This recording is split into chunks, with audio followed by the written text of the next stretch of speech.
யானை முகத்தனை இந்தின் இளம்பிறை போலும் எய்த்தனை நந்தி மகந்தனை ஞான கொழுந்தினை புந்தியில் வைத்து அடி போற்றுகின்றேனே.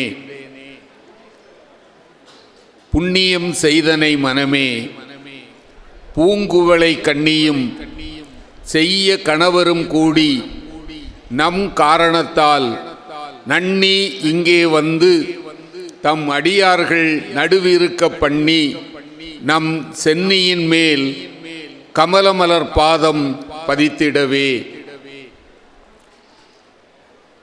எல்லாமாகி நிற்கக்கூடிய நம்பி வருகின்றவர்களுக்கு நலமெல்லாம் தருகின்ற அன்னை பகவதி என்னும் திருநாமம் கொண்டு பேரருள் புரிகின்ற அன்னையினுடைய திருப்பாதங்களை தலைமேல் வைத்து வணங்கி இந்த நிகழ்ச்சியை தொடங்குகிறோம். ஒரு ஹைந்தவ சேவா சங்கத்தை மிக சிறப்பாக நடத்தி வருகின்ற தலைவர், செயலர், பொருளாளர், ஏனைய உறுப்பினர் பெருமக்களே,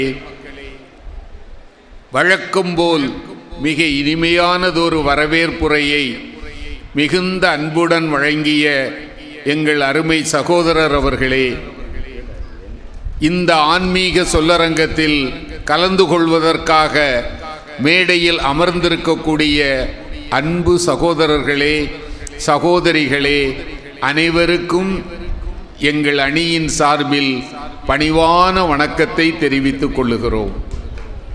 கொஞ்சம் நல்லாவே கைதட்டலாம்.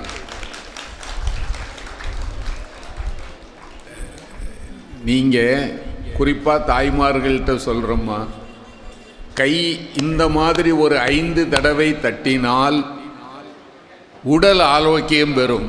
பெண்களுக்கு ஒரு சிறப்பான செய்தி, தலையில் இருக்கிற முடி கொட்டாது. பொய் சொல்லலம்மா, நீங்கள் நான் வேடிக்கைக்காக சொல்லலை, ஏதோ ஒரு புகழ்ச்சிக்காக சொல்லுகிறேன்னு நினைக்காதீங்க. இந்த கொரோனா ரொம்ப கடுமையான ஆட்சி செலுத்திய போது மும்பையில் இருக்கிற ஒரு மிகப்பெரிய மருத்துவமனை, அந்த மருத்துவமனையினுடைய தலைமை மருத்துவர் சொல்லி கொடுத்தது, எங்கள் மருத்துவமனையில் மட்டும் நாங்கள் 1000ற்கு மேல் பணியாளர்கள் பணியாற்றுகிறோம், ஆனால் எவருக்கும் அந்த தொற்று வந்ததில்லை. காரணம், நாங்கள் மேற்கொள்ளுகிற ஒரு தடுப்பு முறை. அது இப்போது எனக்கு சொல்லித்தரதுக்கு நேரம் இல்லை, ஒரு சின்ன எக்ஸசைஸ் தான், இந்த கையை எப்படி பயன்படுத்தணுங்கிறது. இதை மட்டும் நீங்கள் செய்யுங்க, உங்கள் உடம்பு வலுப்பெறும். அதனால்தான் நாங்கள் ஆரோக்கியமாக இருக்கிறோம்னார். அதில் முக்கியமான ஒன்று இந்த கைகளை இந்த மாதிரி தட்டுவது.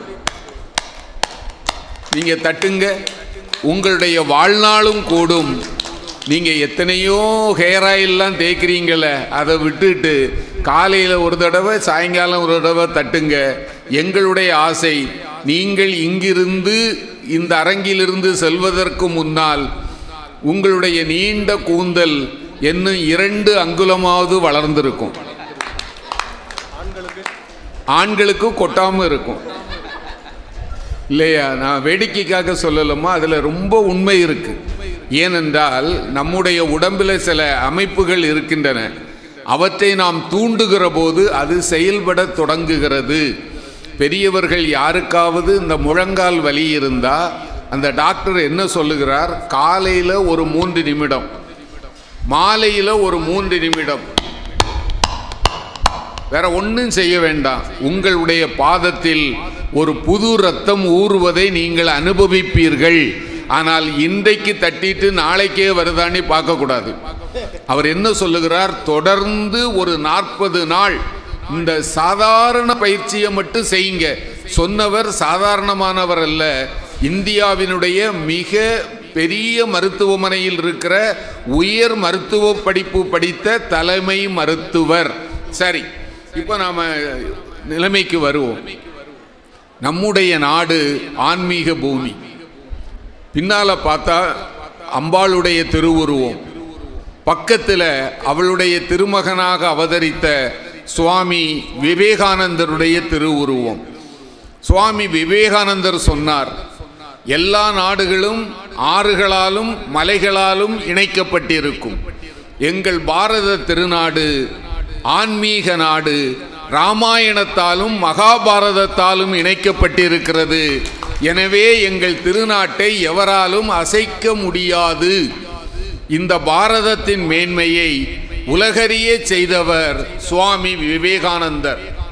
அவருடைய குருநாதராக இருந்தவர் எல்லோருக்கும் தெரியும், பகவான் ராமகிருஷ்ண பரமஹம்சர்.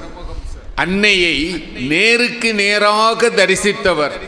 சுவாமிஜி அவரை சந்தித்த போது சுவாமிஜி சொல்லுகிறார், ஏனென்றால் சுவாமிஜி பட்டப்படிப்பு படித்தவர்.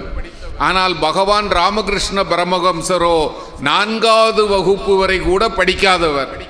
அவருடைய தாய்மொழியாகிய வங்க மொழியை தவறில்லாமல் அவரால் பேச தெரியாது. கொச்சை வங்காளம் தான் பேசுவார். அப்படிப்பட்டவர் மிகவும் படித்த சுவாமிஜிக்கு குருநாதராக இருந்தார். அவரை பார்த்த அந்த நிலையை சுவாமிஜி சொல்லுகிறார், நான் முதலில் பார்த்தபோது, இது அவருடைய வார்த்தை, அந்த கிழவர் மீது எனக்கு ஒன்றும் மரியாதை வரவில்லை. இது சுவாமிஜியினுடைய வார்த்தை. முதல் முறையாக அவரை பார்த்தபோது இவர்தானா என்று நினைத்தேன். நான் மிக எளிதான ஒரு கேள்வி, பலரால் ஆனால் விடை சொல்ல முடியாததை அவரிடம் கேட்டேன். மகாசய, நீங்கள் இறைவனை பார்த்திருக்கிறீர்களா? இல்லப்பா, நான் பார்த்ததில்லைன்னு சொல்லுவார் என்ற பதில் வரும் என்று நினைத்தேன். ஆனால் அந்த கிழவர் என்ன பதில் சொன்னார் தெரியுமா?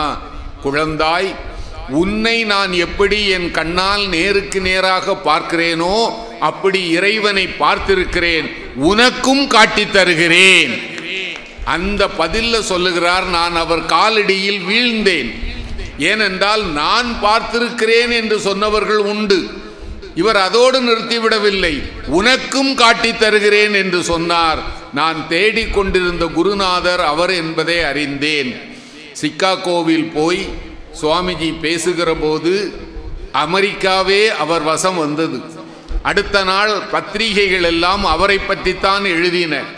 இந்தியாவிலிருந்து ஒரு துறவி வந்தார், அமெரிக்க மக்களையே தன்னுடைய பையில் தூக்கி வைத்து கொண்டார் என்று சொல்லுகிற அளவுக்கு அவரை பற்றி எழுதினார்கள். அவரிடத்தில் கேட்டார்கள், எப்படி நீங்கள் இவ்வளவு அற்புதமாக பேசினீர்கள்? சுவாமிஜி பதில் சொன்னார், நான் பேசவில்லை, அசைந்தது மட்டுமே என்னுடைய நா. என் நாக்கு அசைந்தது, சொற்கள் பிறந்தன. ஆனால் அத்தனைக்கும் சொந்தக்காரர் யார் தெரியுமா? என் இதயத்தில் குடிகொண்டிருக்கக்கூடிய என்னுடைய குருநாதர் பகவான் ஸ்ரீ ராமகிருஷ்ண பரமஹம்சர். நான் பேசியதில் ஏதாவது நல்ல கருத்துக்கள் இருக்குமானால் அது அவரை சார்ந்தது. இப்போ சுவாமிஜியினுடைய படம் வச்சிருக்கிறதுனால ஒரே ஒரு செய்தியை சொல்லி தம்பிகளை தங்கைகளை கூப்பிட்டுறேன். சுவாமி விவேகானந்தருடைய இயற்பெயர் நரேந்திரன். இங்கே நிறைய குழந்தைகள் வந்திருக்கீங்க, அப்படித்தானம்மா? அப்படித்தானே?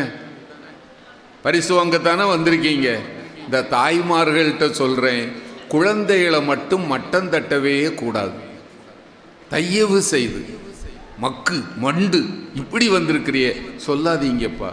இப்போ ஒரு தேர்வில் 100க்கு 25 தான் வாங்கியிருக்குது குழந்தை. பாஸ் மார்க் வாங்கல, கோவப்படாதீங்க. பரவாயில்லடா, 25 மார்க் வாங்கிட்டால, பரவாயில்ல, அடுத்த தேர்வில் கூட வாங்குவா. இப்போ அடுத்த தேர்வில் போன தடவை 25 மார்க்கு, இந்த தடவை டெஸ்ட் பேப்பரில் 35 மார்க் வாங்கியிருக்கு. இது வளர்ச்சியா இல்லையா? வளர்ச்சி தானே ஐயா? 25 இருந்தது 35 ஆகி இருக்கிறது அல்லவா? அந்த வளர்ச்சியை பார்க்கணுமே தவிர நீ ஏன் 80 வாங்கலன்னு கேட்கக்கூடாது. 25 35க்கு வந்திருக்கிறான்னா வளர்ச்சி. பரவாயில்லடா, நல்லா வருவ. சில பெண்கள் அதை விட்டுக்கிட்டு கணக்கு வீட்டுக்காரரை பார்க்கறது, உங்க வம்சத்துக்கே வராதில்ல. என்னவோ இவங்க வம்சத்தில் எல்லாருமே நோபல் பரிசு வாங்கினது மாதிரி. தயவு செய்து அப்படி பேசக்கூடாது. தட்டி கொடுங்க. நீ அடுத்த தடவை நல்லா வாங்குவோம்மா, நல்லா வாங்குவாங்க. இந்த பந்தை நீங்கள் பார்த்துருப்பீங்க, தட்டி கொடுக்க அது மேல் எழும்பி கொண்டே வரும். அதே மாதிரி தான் குழந்தைகளை தட்டி கொடுங்க. நீ நல்லா படிப்பாடா, இந்த தடவை 35, அடுத்த தடவை பாரு என் பிள்ளை 50 வாங்குவா, அவன் 55 வாங்குவான். 55 வாங்கும்போது சொல்லு, அடுத்த தடவை என் பிள்ளை 70 வாங்குவான், அவன் 80 வாங்குவான். நீங்கள் தட்டி கொடுப்பதில் தான் இருக்கிறது. அதற்குத்தான் சுவாமி விவேகானந்தர். சுவாமி விவேகானந்தர் பணக்கார வீட்டு பிள்ளை. அவங்க அப்பா ஒரு புகழ்பெற்ற வழக்கறிஞர் விஸ்வநாத தத்தர். புகழ்பெற்ற வழக்கறிஞர் விஸ்வநாத தத்தர். இன்றைக்கு வசதி உள்ள வீட்டு பிள்ளைகள் நீங்கள் பள்ளிக்கூடத்தில் பார்த்துருப்பீங்க, காரில் வருவாங்க. அன்றைக்கு குதிரை வண்டியில் போவாங்க. அவங்க வீட்டில் குதிரை வண்டி இருக்குது, வசதி உள்ளவங்க தான் அதை வைக்க முடியும். விவேகானந்தருடைய உண்மையான பெயர் நரேந்திரன். நரேந்திரனுக்கு யார் ஹீரோ தெரியுமா? அவர் வீட்டு குதிரை வண்டியை ஓட்டுகிறவர். ஏன்னா வண்டி ஓட்டுகிற போதே அதுக்கு மேலே அப்படி அந்த வண்டிக்கு மேலே எழுந்து நின்று ஆய் அப்படின்னு இந்த லகானை வெட்டி இழுப்பார். வண்டி ஓடுகிற போது சாட்டக்குச்சியை அந்த சக்கரத்துக்குள்ளே கொடுப்பார். கடகட கடகட கடகடன்னு ஒலி வரும்ல. சுவாமிஜி நினச்சிட்டார் இவர் தான் ஹீரோ. நாம் பெரியவனான உடனே இந்த மாதிரி குதிரைக்காரனாக வரணும்னு நினைத்தார். பள்ளிக்கூடத்தில் கேள்வி கேட்டாங்க. ஆசிரியர் கேட்பார், உங்கள்கிட்டையும் கேட்டிருப்பாங்க, நாளைக்கு நீ என்ன ஆக போகிறாய் கேட்டிருப்பாங்கல்லப்பா. நான் டாக்டராவேன், நான் கலெக்டராவேன், நான் என்ஜினியராவேன். ஆனால் எனக்கு தெரிஞ்சு இதுவரை ஒருவராவது நான் ஆசிரியராவேன்னு சொல்லி நான் கேட்டதே இல்லைப்பா. இந்த ஆசிரியர் அவ்வளவு மோசமா? எனக்கு தெரிஞ்சு கேட்டதில்லை தம்பி. உங்கள்கிட்ட சொன்னாங்களோ என்னவோ எனக்கு தெரியாது. ஒவ்வொருத்தரும் சொன்னாங்க, நரேந்திரா நீ என்ன ஆக போகிறாய்? அவர் எழும்பி சிரித்து கொண்டே கம்பீரமாக சொன்னார், நான் குதிரை ஓட்டுகிறவனா வருவேன், குதிரை வண்டிக்காரனா வருவேன்னார். ஆசிரியருக்கு கோபம், உங்கள் அப்பாவே புகழ்பெற்ற வழக்கறிஞர், நான் ஒரு நீதிபதியாக வருவேண்டாவது சொல்ல வேண்டாமா? குதிரைக்காரன் அப்படின்னு சொல்லி தலையில் ஒரு குட்டு வச்சு இவன் சொல்கிறான் பாரு அப்படின்னாங்க. வகுப்பு முழுக்க ஓன்னு சிரிக்குது. இவருக்கு அழுக வந்துட்டுது. நேராக வீட்டுக்கு வந்தார். பையை தூக்கி வர்ற ஓடத்தில் போட்டுட்டு அம்மா மடியில் படுத்து அழுகிறார். அம்மா கேட்டாங்க, ஏங்கன்னு அழுகிற? அதுக்கு அவர் சொன்னார், அம்மா இன்னைக்கு எங்கள் ஆசிரியர் கேள்வி கேட்டார், நான் குதிரை வண்டிக்காரனாக வருவேன்னு சொன்னேன், எல்லாரும் என்னை கேவலமாக பார்த்து சிரிச்சாங்கம்மா என்றார். அவங்க அம்மா என்ன சொன்னாங்க தெரியுமா? நீ குதிரை ஓட்டுகிறவனா தாண்டா வரணும். அவருக்கு ஒரே சந்தோஷம். அம்மாவை கட்டி பிடிச்சுக்கிட்டார். உண்மையாவா அம்மா? ஆமாம், நீ குதிரை ஓட்டுகிறவனாத்தான் வரணும், அதுதான் அம்மாவுக்கு பிடிக்கும். அப்படி அம்மா, ஆனால் எப்படிப்பட்ட குதிரை ஓட்டுகிறவன் தெரியுமா? எப்படிம்மா? இங்கே வா. அவங்க வீட்டு வரவேற்பறை ஹால்னு சொல்கிறோம் இல்லையா, அதில் ஒரு பெரிய படம் இருக்குது. என்ன படம் தெரியுமா? கீதோபதேச படம். அந்த கீதோபதேச படத்தை பார்த்திருப்பீர்கள். குதிரை ஓட்டுகிறவனாக இருப்பவன் பகவான் ஸ்ரீகிருஷ்ணன் இல்லையா? அவனிடத்தில் இருந்து உபதேசம் கேட்பவன் அர்ஜுனன். இதோ பார், இங்கே ஒருத்தன் குதிரை ஓட்டுகிறான் அல்லவா? ஆமம்மா, நீங்க சொல்லி தந்திருக்கீங்க பகவான் ஸ்ரீகிருஷ்ணன். நாளை இதுபோன்று குதிரை ஓட்டுகிறவனாக நீ வர வேண்டும். அந்த பிள்ளை சொன்னது, வருவம்மா. வந்தான் ஐயா. அன்றைக்கு பகவான் ஸ்ரீகிருஷ்ணன் செய்தது கீதோபதேசம். சுவாமி விவேகானந்தர் நமக்கு தந்ததெல்லாம் வேதோபதேசம். அதனால் ஒரு குழந்தை உருவாகிறது என்பது என்ன, நிறைய குழந்தைகள் இங்கே இருக்கிறீங்க, உங்களுடைய தாய்மார்கள் தான்ப்பா. தாய்மார்கள் தான் ஒரு குழந்தையை உருவாக்குகிறார்கள். தட்டி கொடுங்க. ஒரு தப்பு செய்துட்டா கூட அடிக்காதீங்க. ஏன்னா சின்ன பருவத்தில் அப்படித்தாம்மா இருக்கும். அடிக்காதீங்க. அப்பா இதை செய்யாத, இது தப்பு இல்லையா, இனிமேல் இப்படி செய்யலாமா, நீங்கள் சொல்லி கொடுங்க. அன்பினால் வளைக்க முடியாத எந்த ஒரு வலிமையானதும் கிடையாது. வேறு எதனாலும் வளைக்க முடியாததையெல்லாம் அன்பினால் வளைத்து காட்ட முடியும். அதை செய்வது முதல் நிலையில் தாய்மார்கள் தான். நம்முடைய குழந்தைகள் எல்லோரும் அன்னை பகவதியினுடைய கருணையினால் நன்கு படிப்பார்கள். அவர்கள் நன்றாக வருவார்கள். உறுதியாக அன்னையை நம்புங்கள் என்று சொல்லி இப்போ நான் நிகழ்ச்சிக்குள்ளே போயிடுறேன். இன்றைய இந்த ஆன்மீக சொல்லரங்கத்தின் தலைப்பு இறை அருள் பெற பெரிதும் துணை நிற்பது பணிவே. இந்த பக்கம் துணிவே, இந்த பக்கம் 3 பேர் ரொம்ப நல்லா படித்தவர்கள். பணிவே என்ற அணிக்கு கடையத்திலிருந்து வந்திருக்கிறாங்க. பாரதியாருடைய அவர் வாழ்ந்த ஊர் கடையம். பாரதியார் வீட்டுக்கு பக்கத்து வீட்டுக்காரங்க. அங்கிருந்து வந்திருக்கிறாங்க. திருமதி ராஜேஸ்வரி நல்லா பேசுவாங்க. அடுத்தாற் போன்று பேசுவதற்கு வந்திருக்கிற தம்பிக்கு பெயர் வெள்ளைத்துறை. ராஜபாளையத்திலிருந்து வந்திருக்கிறார். அந்த பணிவு என்ற அணிக்கு பேசுவதற்கு முற்றிலும் தகுதியுடையவர். ஏன்னா தன்னுடைய சிறப்பை வெளிக்காட்டாமல் எப்போதும் அடக்கமாக இருக்கிற ஒரு அன்பு தம்பி. அவர் இப்போது பேசுகிறார். நீங்கள் என்ன பாடம் நடத்துறீங்க? தமிழ் தானா? ரொம்ப மகிழ்ச்சி. இந்த பக்கத்தில் இருக்கிறவரை உங்களுக்கு தெரியும் இல்லையா? பல முறை பார்த்திருப்பீர்கள். அன்பு தம்பி ராஜகுமார். வேற ஒரு அறிமுகமும் வேண்டாம். இன்றைக்கு பட்டிமன்றம் என்றால் நினைவுக்கு வருபவர் பேராசிரியர் சாலமன் பாப்பையா. பார்த்திருப்பீங்கல்ல? அந்த பேராசிரியர் சாலமன் பாப்பையா அவர்களுடைய குழுவில் இப்போது சிறந்த பேச்சாளராக இடம்பெற்றிருக்கிறவர் அன்பு தம்பி ராஜகுமார். அவருடைய தலைமையில் இந்தியாவில் பல நகரங்களுக்கு சென்றிருக்கிறார், பல வெளிநாடுகளுக்கு சென்றிருக்கிறார். அண்மையில் கூட நீங்கள் அவரை டிவியில் ஐயா தலைமையில் நடந்த பட்டிமன்றத்தில் பார்த்திருப்பீர்கள். அவர் இப்போது பணிவே என்ற அணியில் பேசுகிறார். இந்த பக்கத்தில் தம்பி டாக்டர் செல்வக்கதீஸ்வரன். டாக்டர்ன உடனே நீங்கள் இன்ஜெக்ஷன் போடுவாரான்னு எல்லாம் கேட்டுறக்கூடாது. அந்த டாக்டர் இல்லை. இவர் இலக்கியத்தில் டாக்டர் பட்டம் பெற்றவர். ஒரு கல்வியியல் கல்லூரியில் பேராசிரியராக பணியாற்றி வரக்கூடிய பேராசிரியர் முனைவர் செல்வக்கதீஸ்வரன். மிக அருமையாக அற்புதமாக பேசுவார். எதை சொல்ல வேண்டுமோ அதை சொல்லுகின்ற திறன் படைத்தவர். இன்னொன்று, நல்ல கவிஞரும் கூட. அது எல்லோருக்கும் கவிதை எழுத வராது, சிலருக்குத்தான் வரும். இந்த அம்பிகையினுடைய திருவருளால் அவர் இன்னும் மிகச்சிறந்த கவிதைகளை இந்த மண்ணுக்கு தர வேண்டும் என்று அவரை வாழ்த்துகிறேன். ஒரு பெரிய பேராசிரியருடைய அன்பு திருமகன். அடுத்தது மலர்விழி.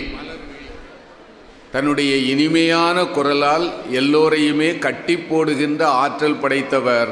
அவர் பேசும்போது நீங்கள் அதை உணர்வீர்கள். இங்கே தம்பி ஜெயக்குமார். ஆள் தான் இப்படி இருக்கிறாருன்னு நினைக்காதீங்க. மிகப்பெரிய செயல் வீரர். ஒரு செயலை செய்வது எப்படி என்றால் அதை தம்பி இடத்துல கேட்கணும். தம்பி உடையான் படைக்கு அஞ்சான் மட்டுமல்ல, எதற்கும் அஞ்சான் என்பதற்கு எடுத்துக்காட்டு தம்பி ஜெயக்குமார். மிக அருமையாக ஒரு செயலை எடுத்து திட்டமிட்டு செய்வார். ஒன்று மட்டும் சொல்லுகிறேன். சமீபத்தில் நாங்கள் கன்னியாகுமரி கம்பன் கழகம் என்ற ஒரு அமைப்பை தொடங்கினோம். பேருக்குத்தான் நான் தலைவர். எல்லா செயல்களையும் செய்தது அன்பு தம்பி ராஜகுமார், அன்பு தம்பி செல்வக்கதீஸ்வரன், தம்பி ஜெயக்குமார். பம்பரமாக சுழன்று மிக சிறப்பாக அந்த நிகழ்ச்சியை வெற்றிகரமாக்கி கொடுத்த ஒரு வீரன், செயல் வீரன். ஒரு கைதட்டல். அவர் இப்போது துணிவேணி பேசுகிறார். அந்த கட்சிக்கு பேசுவதற்கு தகுதியானவர். இனி பேச்சாளர்களுடைய பொறுப்பு உங்களுடைய பொறுப்பு. மறந்து விடாதீர்கள். நீங்கள் உற்சாகமாக கைதட்டினால் என்ன நடக்கும் என்பதை சொல்லியிருக்கிறேன். அதை நினைவில் வைத்துக் கொள்ளுங்கள். இப்போது அருமைக்குரிய அன்பு மகள் ராஜேஸ்வரி இறைவனை அருளை பெறுவதற்கு பெரு உதவி செய்வது பணிவுதான் என்று வலியுறுத்தி பேச வருகிறார். வாங்கம்மா. இந்த பகவதி அம்மன் திருக்கோயிலில் பேச வாய்ப்பு கிடைத்தது வாய்ப்பை தாண்டிய மிகப்பெரிய வரம். அந்த வரத்திற்கு என்னுடைய பணிவான நன்றிகள். மரியாதைக்குரிய நடுவர் அவர்களுக்கும் பேச்சாளர்களுக்கும் அன்பான பக்த கோடி பெருமக்களுக்கும் என் பணிவின் வணக்கங்கள். ஐயா, இன்னைக்கு நல்ல தலைப்பு கொடுத்துருக்கீங்க. இறையருள் பெற பெரிதும் துணை நிற்பது பணிவா துணிவா, இதாங்க தலைப்பு. பகவதி அம்மன் கிட்ட நம்ம போகிறதே பணிவா போனாதான் அவளோட அருள் நம்மளுக்கு கிடைக்கும். இது எல்லாருக்கும் தெரிந்த ஒரு உண்மையான ஒரு விஷயம். ஏன்னா துணிவு தரும் பண்பை விட பணிவு தரும் அன்புங்கிறது ரொம்ப உயர்ந்தது. நாம் இரவு தூங்கி காலையில் எழுந்திருச்சு ஒரு காஃபி குடிக்கணும்னா கூட அவளுடைய அருள் வேணும், இருந்தால் தான் நாம் எந்திரிக்கவே முடியும். ஒரு பூவில் இருந்து புல்லுல இருந்து கல்லில் இருந்து எல்லாத்துலேயும் கடவுளை காண்கிறதுக்கு பேர் தான் பணிவுங்கிறது. அதான உண்மை. அந்த பணிவு தான் அம்பாள் கிட்ட நம்ம கொண்டு போய் சேர்க்கும். இன்னைக்கு ஆழ்வார்களாக இருக்கட்டும், நாயன்மார்களாக இருக்கட்டும், அவர்களுடைய சிறப்பை இன்னைக்கும் நம்முடைய இந்து மதம் போற்றிட்டு இருக்குன்னா அதற்கு காரணம் அவர்களிடம் இருந்த அந்த பணிவான பக்தியாக மட்டும்தான் இருக்க முடியும். அந்த பணிவான பக்தி நம்ம ஒவ்வொருத்தர்கிட்டே இருந்ததுன்னு வச்சுக்கோங்களேன், நாம கடவுளை தேடி போகவே வேண்டாம். கருணையின் வடிவா அவளே நம்மளை தேடி வருவாங்கிறது தான் நிதர்சனமான உண்மை. அந்த பணிவுதாயா இன்னைக்கு இறையருள் பெறதுக்கு பெரிதும் துணையா நிற்கும். ஔவையார் பற்றி எல்லாருக்குமே தெரியும். எம்பெருமான் முருகனுக்கே தமிழ் உபதேசம் செய்தவள் ஔவையார் பாட்டி. ஊரூரா தமிழ் பரப்பிட்டு ஒரு கோயில், சின்ன கோயில் திண்ணையில் உட்காந்து களைப்பாரிட்டு இருந்தாங்களாம். உட்காந்துருந்த அந்த அம்மா என்ன செஞ்சாங்களாம், அம்மன் இருக்கிற சன்னிதானத்தை நோக்கி காலை நீட்டி உட்காந்துருந்தாங்களாம். இதை பார்த்த ஒரு பெரியவருக்கு தாங்க முடியல. என்னம்மா நீங்க இப்படி சன்னிதானத்துக்கு நேராக காலை நீட்டி உட்காந்துருக்கீங்களே அப்படின்னு ஔவையார் கிட்ட கேட்டப்போ பணிவா ஒரே ஒரு பதில் தான் சொன்னாங்களாம். அவ இல்லாத இடம் எதுன்னு காமிப்பா, அங்க நான் கால் நீட்டி உட்காருதேன்னா தூணுலையும் இறைவனை காணணும், துரும்புலையும் இறைவனை காணணும். அதுதான் பக்திங்கிறது. இதை தான் வள்ளலார் அழகா சொல்லுவாங்க, வாடிய பயிருக்காக வாடவும் முடியும், வற்றிய ஆற்றுக்காக வருந்தவும் முடியும்னா இதெல்லாம் நம்ம மனசுல பணிவான ஒரு எண்ணம் இருந்தால் மட்டும்தான் நடக்கும். நம்ம எல்லாருமே இன்னைக்கு கோயிலுக்கு போவோம். எல்லா பெரிய பெரிய கோயில்கள்லையும் பார்த்தீங்கன்னா உள்ள போகக்கூடிய அந்த ராஜகோபுரம்ங்கிறது யானையே போகிற அளவுக்கு மிகப்பெரிய உயரமா இருக்கும். ஆனா கடவுளுடைய சன்னிதானமான கருவறை அப்படிங்கிறது ஒரு ஆள் போனாலும் தலை குனிஞ்சு உள்ள போகிற அளவுக்கு தாழ்வாதான் இருக்கும். இதுலயே நம்முடைய இந்து மதம் ஒரு மிகப்பெரிய கருத்தை சொல்லியிருக்கு. என்ன தெரியுமா, கோயிலுக்குள்ள யாருனாலும் போலாங்க.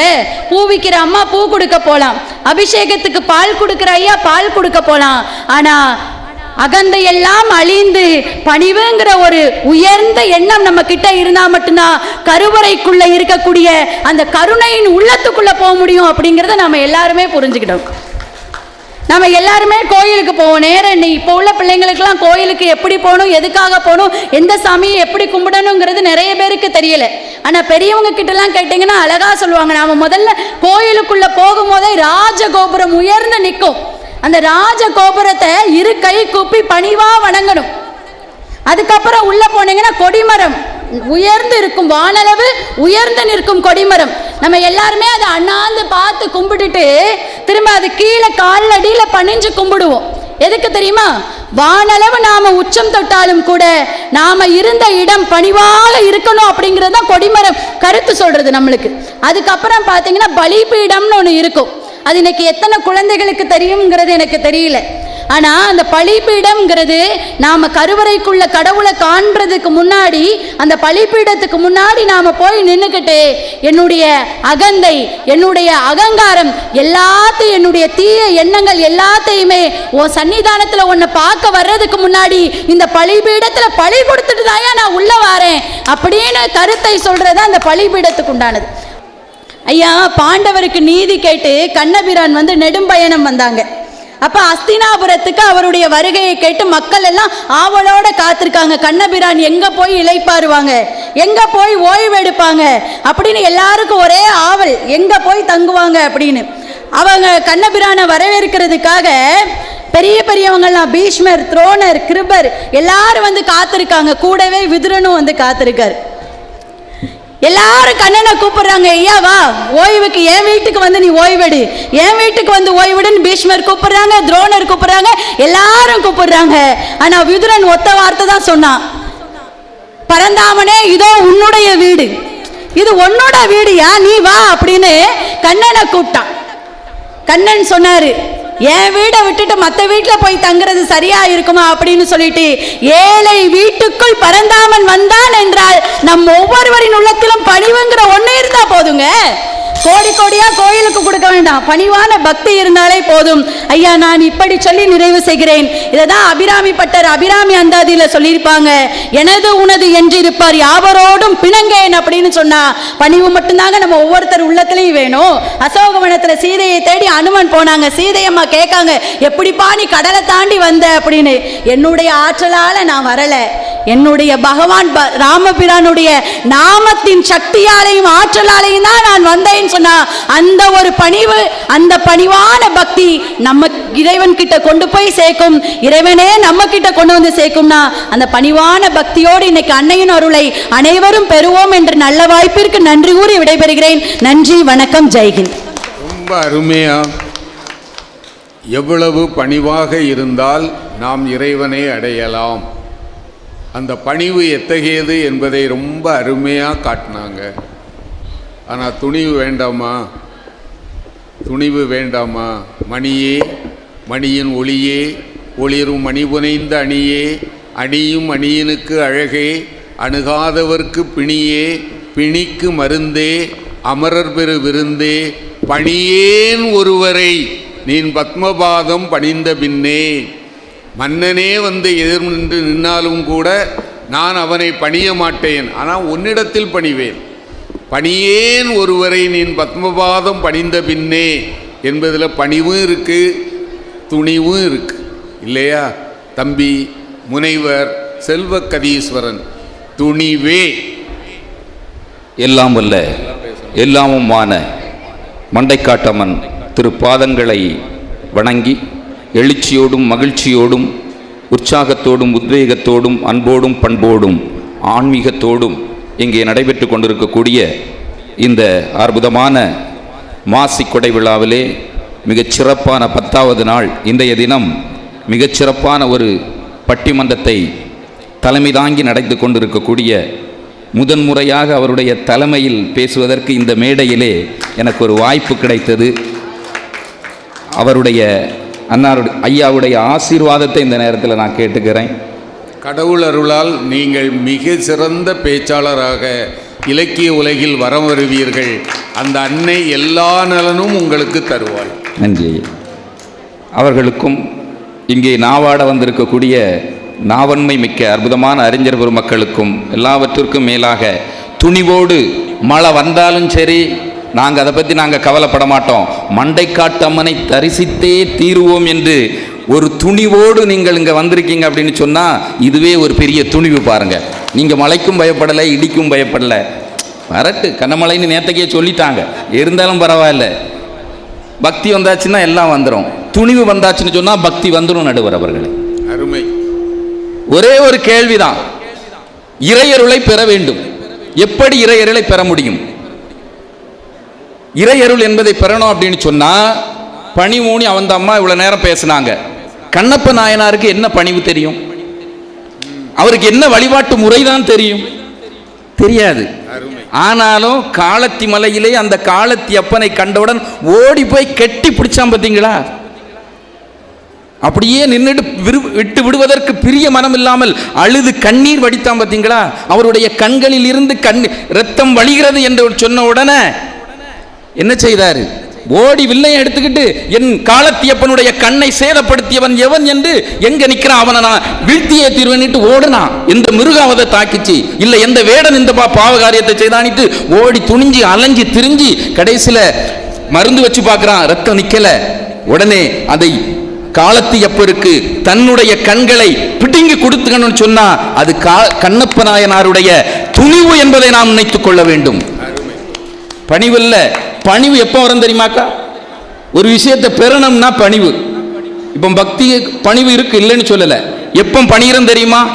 அம்மா என் பிள்ளைக்கு நல்ல படிப்பு வரணும், அம்மா என் பிள்ளைக்கு வேலை கிடைச்சிடணும், அம்மா ஒரு நல்ல சம்பந்தம் முடிஞ்சிடணும். ஏதோ ஒன்றை பெறுவதற்காகத்தான் பணிவு வருகிறது. ஆனால் உண்மையான இறையருள் நமக்கு எப்போது கிடைக்கும் என்று சொன்னால் நம்மை நாம் கொடுக்கும் போது கிடைக்கும், நம்மை நாம் இழக்கும் போது கொடுக்கும், நம்மை நாம் தோற்கும் போது கொடுக்கும். அந்த இழப்பது என்பது துணிவிலிருந்து தான் பிறக்கின்றது. அதை ஞாபகத்தில் வைத்துக் கொள்ள வேண்டும். அது 63 நாயன்மார்கள்ல தன்னையே இழந்த திருநாவுக்கரசராக, திருஞான சம்பந்தராக, சுந்தரராக இருந்தாலும் சரி, கண்ணையே இழந்த கண்ணப்ப நாயனாராக இருந்தாலும் சரி, தனையனையே இழக்க துணிந்த சிறு தொண்டனாக இருந்தாலும் சரி, தன் அவளையே இழக்க துணிந்த இயற்பகை நாயனாராக இருந்தாலும் சரி, தன்னுடைய தனத்தை எல்லாம் இழக்க துணிந்த அமர்நீதி நாயனாராக இருந்தாலும் சரி, அத்தனை பேரிடமும் நாம் கண்டது துணிவுதான் நடுவர் அவர்களை. இதுல மாற்று கருத்தே கிடையாது. அந்த துணிவு தான் அவர்களை இன்னைக்கு நம்ம நாயன்மாராக பேச வச்சுக்கிட்டு இருக்குங்கிறது தான் உண்மை. அந்த துணிவு நமக்கு இருக்கணும். கடவுள்கிட்ட நம்ம ஒப்படைக்கணும்.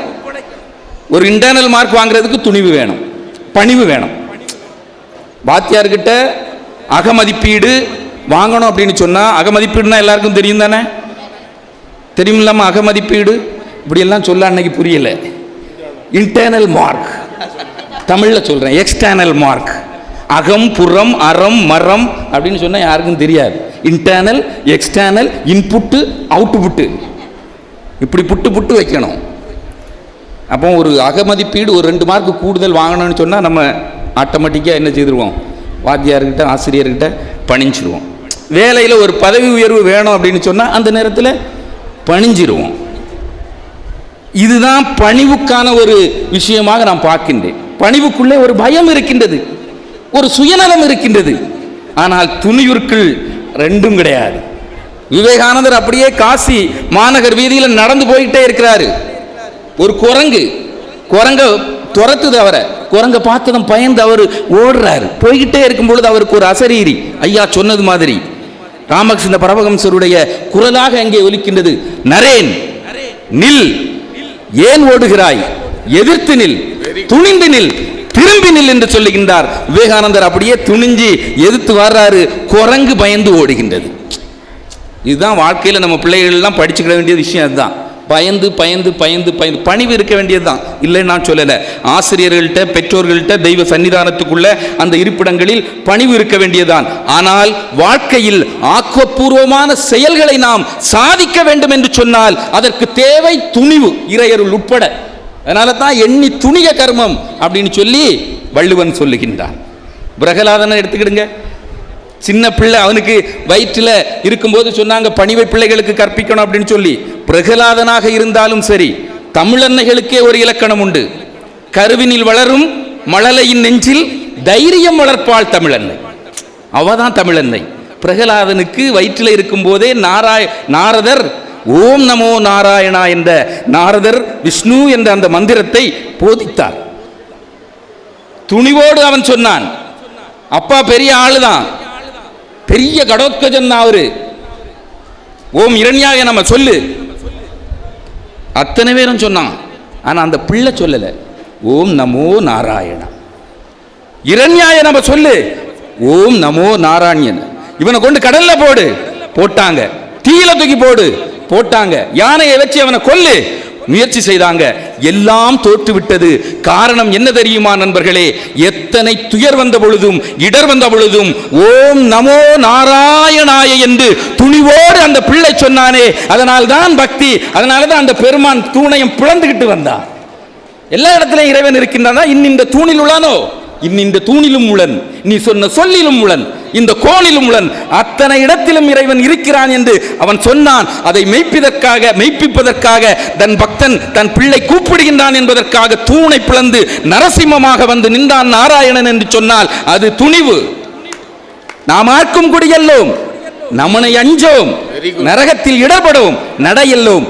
பார்த்துக்கிடுங்க, உலகத்திலேயே முதல் புரட்சியாளர் யாரு அப்படின்னு என்கிட்ட கேட்டீங்கன்னா மார்க்ஸ் இல்ல, மார்ட்டின் லூதர் கிங் அல்ல.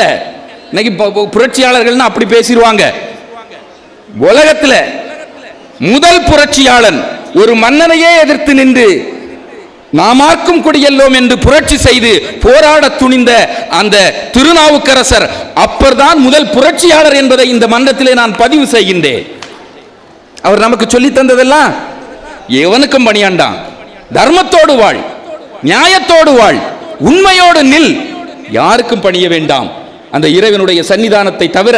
நீ அப்படி இருக்கும் பொழுதுதான் இறைவனே ஓடி வருவார். அவங்க சொன்னாங்க, மகாபாரதத்தில் கண்ணன் கிருஷ்ணன் அந்த அர்ஜுனனுக்கு என்ன போதிக்கின்றான்? என்னதை போதிச்சான்? சரி, போர், உங்க மாமா, சித்தப்பா, தாத்தா எல்லாரும் நிற்கிறாங்க, அப்போ வேண்டாவா பணிந்து போயிடுவோம். பெரியவங்க நிற்கிறாங்க, ஆச்சாரியர்கள் கற்றுத்தந்த ஆச்சாரியர்கள்லாம் நிற்கிறாங்க, அவங்களுக்கு நம்ம பணிவு செய்யணும், போயிடுவோம் வா. அப்படியா சொன்னாரு? அப்படியா கிருஷ்ணர் போதித்தாரு? கிடையாது. என்ன போதித்தாரு? அர்ஜுனா, போற்றுவார் போற்றலும் புழுதிவாரி தூற்றுவார் தூற்றலும் போகட்டும் கண்ணனுக்கே புண்ணியம் இதுவென்று உலகம் சொன்னால் அந்த புண்ணியம் கண்ணனுக்கே. கண்ணனே ஆக்கினான், கண்ணனே தாக்கினான், கண்ணனே கொலையும் செய்வான். துணிந்து நில் நீ தர்மம் வாழ என்று சொல்லி துணிந்து நிற்க சொன்னவனே அந்த கிருஷ்ணர் தான். இந்த மண்ணில் தர்மத்திற்காக நீ துணிந்து நிற்க வேண்டும் என்று சொல்லுகிறார்கள். எவ்வளவு பெரிய விஷயங்கள் பாருங்க. எதற்குமே ஐயா பேசும்போது ஸ்ரீ ராமகிருஷ்ண பரமஹம்சரை சொன்னீங்க. ஸ்ரீ ராமகிருஷ்ண பரமஹம்சருக்கு தினம் காளி தேவியினுடைய அந்த முகம் தெரியணும். அப்படி தெரியல அப்படின்னு சொன்னா என்ன செய்வாராம் அப்படின்னு சொன்னா, முகத்தை போட்டு தரையில உரசுவாராம். முகத்துல இருந்து ரத்தமாக வழி. ஏன் எனக்கு இன்னும் காட்சி கிடைக்கல, அம்மா எனக்கு என்ன ஏன் காட்சி கிடைக்கலன்னு முகத்தை போட்டு உரசுவாரு. அந்த ரத்தம் வரும். இதுக்கு ஒரு துணிச்சல் வேணுமா இல்லையா நடுவர்களே? எவ்வளவு பெரிய தைரியம் வேண்டும். மணியே என்று அந்த அபிராமி பட்டர் பாடியதற்காக அமாவாசை திதியையும் தன்னுடைய தோடை தூக்கி எறிந்து பௌர்ணமி திதியாக தன்னுடைய பக்தனுக்காக மாற்றிக் கொடுத்தார் என்று சொன்னால் அது அபிராமி பட்டருடைய துணிவுக்கு வந்த பரிசு என்பதை நாம் ஞாபகத்தில் வைத்துக் கொள்ள வேண்டும்.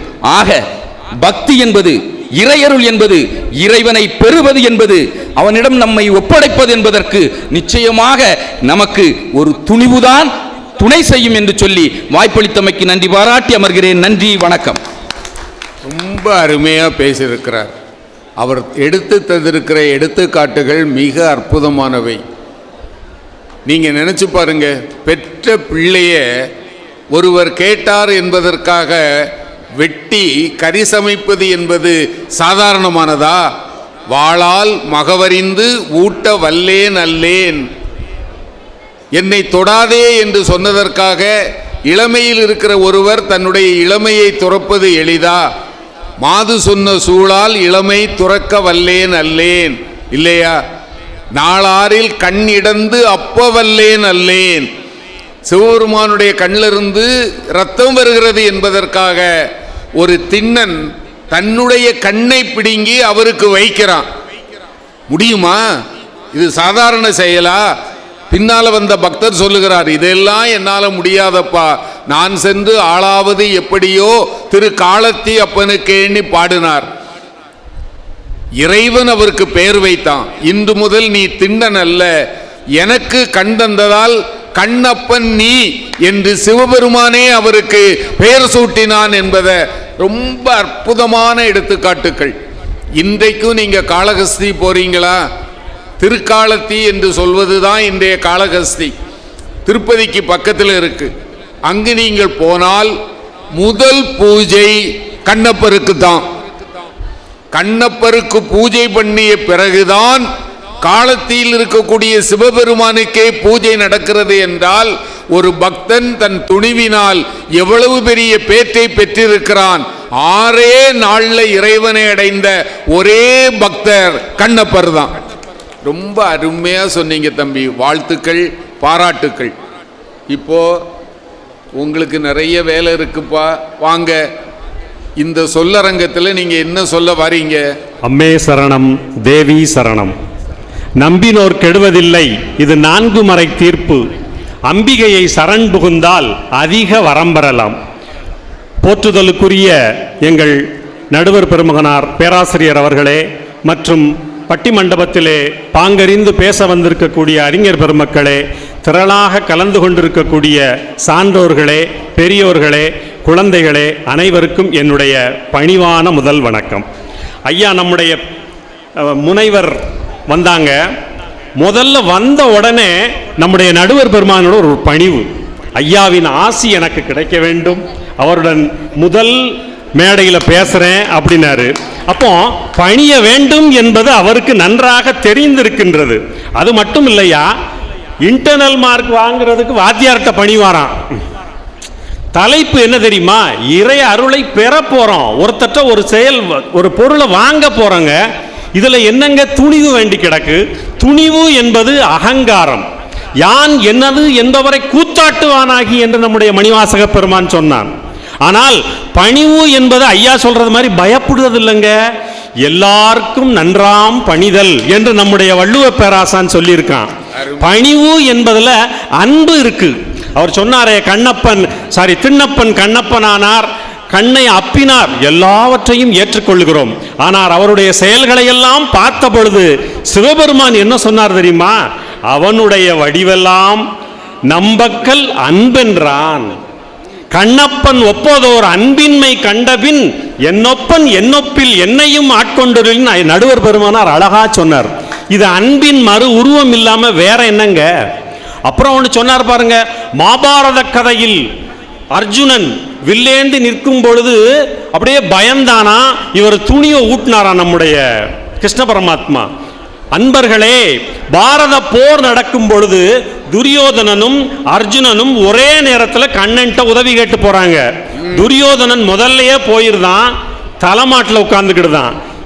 இடையில காலதாமதமான போன அர்ஜுனே பாதத்தில் வணங்கி பணிந்து அமர்ந்திருந்தான். ஆனால் அந்த பாதத்தில் பணிந்ததால் தான் மகாபாரத போரில் நம்முடைய அர்ஜுனனால் துணிய முடிஞ்சது. பணிந்தவனுக்கு தன்னையே தந்தான், துணிந்தவனுக்கு படையை மட்டுமே தந்தான் நம்முடைய கிருஷ்ண பரமாத்மா. ஐயா அவங்க சொன்னதெல்லாம் நாமார்க்கும் குடியல்லோம் நமனை அஞ்சோம் ஏற்றுக்கொள்கிறோம். ஆனால் 16 வயது ஞானசம்பந்த பெருமானை 81 வயது அப்பர் பெருமான் சுமந்து சென்றாரே பல்லக்கில. அடி ஐயா, நாவுக்கரசர் எங்குற்றார், அடியேன் எங்குற்றேன் என்று பல்லக்கு சுமந்தாரே, அதில் அவருடைய பணிவு உங்களுக்கு தெரியவில்லையா? அன்பர் அவர்களே, இப்படி அவர் சொன்ன எல்லா செய்தியுமே நம்ம சைடுக்கு கோல் போட்டு போயிருக்காரு. ஐயா, பணிவு என்பது எல்லாருக்கும் நன்றாம் பணிதல்னா, அம்பிகையை சரண் புகுந்தால் அதிக வரம் பெறலாங்க. சரணாகதி தத்துவம் நம்முடைய இந்து மதத்தில் மிக அற்புதமான ஒரு செயல். அப்படியே அம்பிகையை சரண் புகணும். அங்க போய் துணிவுக்கு என்ன வேலை? அடுத்து பாருங்க, நம்முடைய பாரத போர் நடக்கின்ற சமயம் கண்ணனை துரியோதனன் 2 பேரும் சந்திச்சு போனாங்க. இப்ப ராமாயணத்தில் பாருங்களேன், கிளைக்கதைகள்ல ராவணன் மிகப்பெரிய சிவபக்தன், ஆனா துணிச்சலும் அகங்காரமும் உடையவன் என்பதை நம்ம எல்லாருமே அறிவோம். ஆனா இறைவன் மேல் கொண்ட ஒரு மிகப்பெரிய அதீத பக்தியால கைலாய மலையே தூக்கிடுவோம் துணிச்சலா போனாங்க. ஆனா நம்ம ஆள் என்ன செஞ்சார் தெரியுமா? எல்லாம் வல்ல பரம்பொருளாக இருக்கக்கூடிய ஈசன் பெருவரலால் அந்த மலையை ஒரு அமுக்குனார். அப்படியே வலது கரம் அந்த மலைக்குள்ள சிக்கி தவிச்சு சின்னாவண்ணப்பட்டு போனான். துணிவு. அடுத்து பாருங்க, தன்னுடைய தவறையெல்லாம் வருந்தி கையிலிருந்து ஒரு நரம்பு எடுத்து சாமகானம் இசைத்தான். அந்த இசைக்கும் பணிவிற்கும் அந்த வெள்ளி பனிமலையே உருகியது என்றால் துணிவு அருளை பெற்றதா, பணிவு அருளை பெற்றதா? மார்க்கண்டேயன் அந்த திருக்கடையூர் அமிர்த கடேஸ்வரர் ஆலயத்தில் வணங்கிய ஒரு 16 வயது பையன். ஏன்னா அவனுக்கு ஒரு சாபம் உண்டு. 16 வயதுல அவனுடைய ஆயுள் முடியுது அப்படின்னு. அவன் என்ன செஞ்சான் தெரியுமா? எந்த விதமான துணிவும் துணியல, நேரா போய் சிவபெருமானுடைய பாத கமலங்களை பற்றி நீதான் கதி அப்படின்னு அவருடைய பாதங்களிலேயே கிடந்தான். ஆனால் எந்த விதமான தர்ம மகராசாக இருக்கக்கூடிய யம யாருக்கும் என்ன செய்ய மாட்டான், பணியவே மாட்டான். நேரம் முடிஞ்சிச்சு அப்படின்னா உடனே எடுத்துருவான் பாசக்கயிறை போட்டு. அதே மாதிரி நம்முடைய மார்க்கண்டேயனையும் எடுப்பதற்காக பாசக்கயிறம் வீசுறான். வீசும் பொழுது காலனையே காலால் எட்டி உதைத்தார் நம்முடைய சிவபெருமான். ஏன்? மார்க்கண்டேயனுடைய பணிவுக்காக. காலனையே உதைத்தது மட்டுமல்ல, நீ என்றும் 16 என்ற ஒரு பேற்றினையும் தந்தான். இப்படி எத்தனை செய்திகளை நாம் அடுக்கிக் கொண்டே செல்லலாம் தெரியுமா? அடுத்து பாருங்க, நம்முடைய ஆதிசங்கரர், நம்ம எல்லாருக்குமே அந்த கதை தெரியும். ஆதிசங்கரர் 7 வயசுல பிச்சை கோலம் ஏற்று அந்த அக்ரஹார தெருவில் போய் பிச்சைக்கு போறார். பிச்சாம்பவதின்னு போறாரு. வீட்டில் இருக்கக்கூடிய அந்த உத்தமமான பெண் பரம தரித்திரம் அந்த வீட்டில் ஓடி ஓடி பாரா, ஆஹா தங்க விக்கிரகம் மாதிரி வந்து நிற்கிறானே இந்த குழந்தை, அவனுக்கு ஏதாவது ஒரு பிச்சை பொருள் போடணுமேன்னு தேடி பார்த்தா வீட்டில் எதுவுமே இல்லை. அடுக்கலையில் தேடி பார்த்து கடைசியில் ஒரு அழுகிய நெல்லிக்காய் இருந்துச்சு. அதை கொண்டு வந்து எடுத்துட்டு அவனுடைய திருவோட்டில் போட்டுட்டு திரும்பி பார்க்காம அழுது கொண்டே அந்த அம்மா போயிட்டாங்க உள்ள. திருவோட்டை பார்த்தார், ஆஹா இவ்வளவு அற்புதமான ஒரு நெல்லிக்கனியை போட்டுட்டு போறாளே, இவனுடைய வறுமையை நாம தீக்கணுமேன்னு அந்த மகாலட்சுமியை பார்த்து கனகதாரா தோத்திரம் பாடினாரு. அதாவது பொன் மழை பொழியக்கூடிய பாடல்களை, அம்பிகையை சரண் புகுந்து ஒரு 18 ஸ்லோகம் பாடினாருங்க. அப்படியே தங்க நெல்லிக்காய் மழையா அந்த வீட்டில் பொழிஞ்சதான். அம்பிகையை சரண் புகுந்தால் அதிக வரம் பெறலாம் என்பது நம்முடைய இந்து சமய வரலாறுகள் காட்டுகின்ற அற்புதமான செய்திங்க. ஒன்றை மட்டும் சொல்லி நிறைவு செய்கிறேன் ஐயா. ஒரு நிமிஷம். இப்போ மகாபாரதம் யுத்தம் நடைபெற இருக்கிறது. நம்முடைய கண்ணனும் சகாதேவனும் ஒரு உரையாடல் நிகழ்த்துகிறார்கள். என்ன, யுத்தம் நடந்தா நாம எல்லாருமே இறந்து போக நேருமே, நம்முடைய பாட்டனார், நம்முடைய தாயாதிகள், நம்முடைய சொந்த பந்தங்கள் எல்லாம் சாகுமே அப்படின்னு பேசிக்கிட்டு இருக்கப்ப எனக்கும் சரியா தாண்டா படுது, எப்படிரா யுத்தத்தை நிறுத்தலாம் அப்படின்னு கிருஷ்ணன் கேட்காரு. தலையை பீமனுடைய ரத்தத்தை தேய்க்காம கூந்தலை முடிய மாட்டேன்னு விரிச்சு போட்டுக்கிட்டு இருக்காளே, பாஞ்சாலியினுடைய கூந்தலை அகற்றிவிட வேண்டும். இந்த பீமனுடைய கதாயுதத்தால துரியோதனனுடைய தொடையை பிளந்து அவனுடைய ரத்தத்தை நான் எடுப்பேன்னு அவன் ஒரு மிகப்பெரிய ஒரு சபதம் கொண்டிருக்கிறானே, அந்த பீமனை கொன்றுவிட வேண்டும். அர்ஜுனனுடைய வில்லை முறித்து விட வேண்டும்.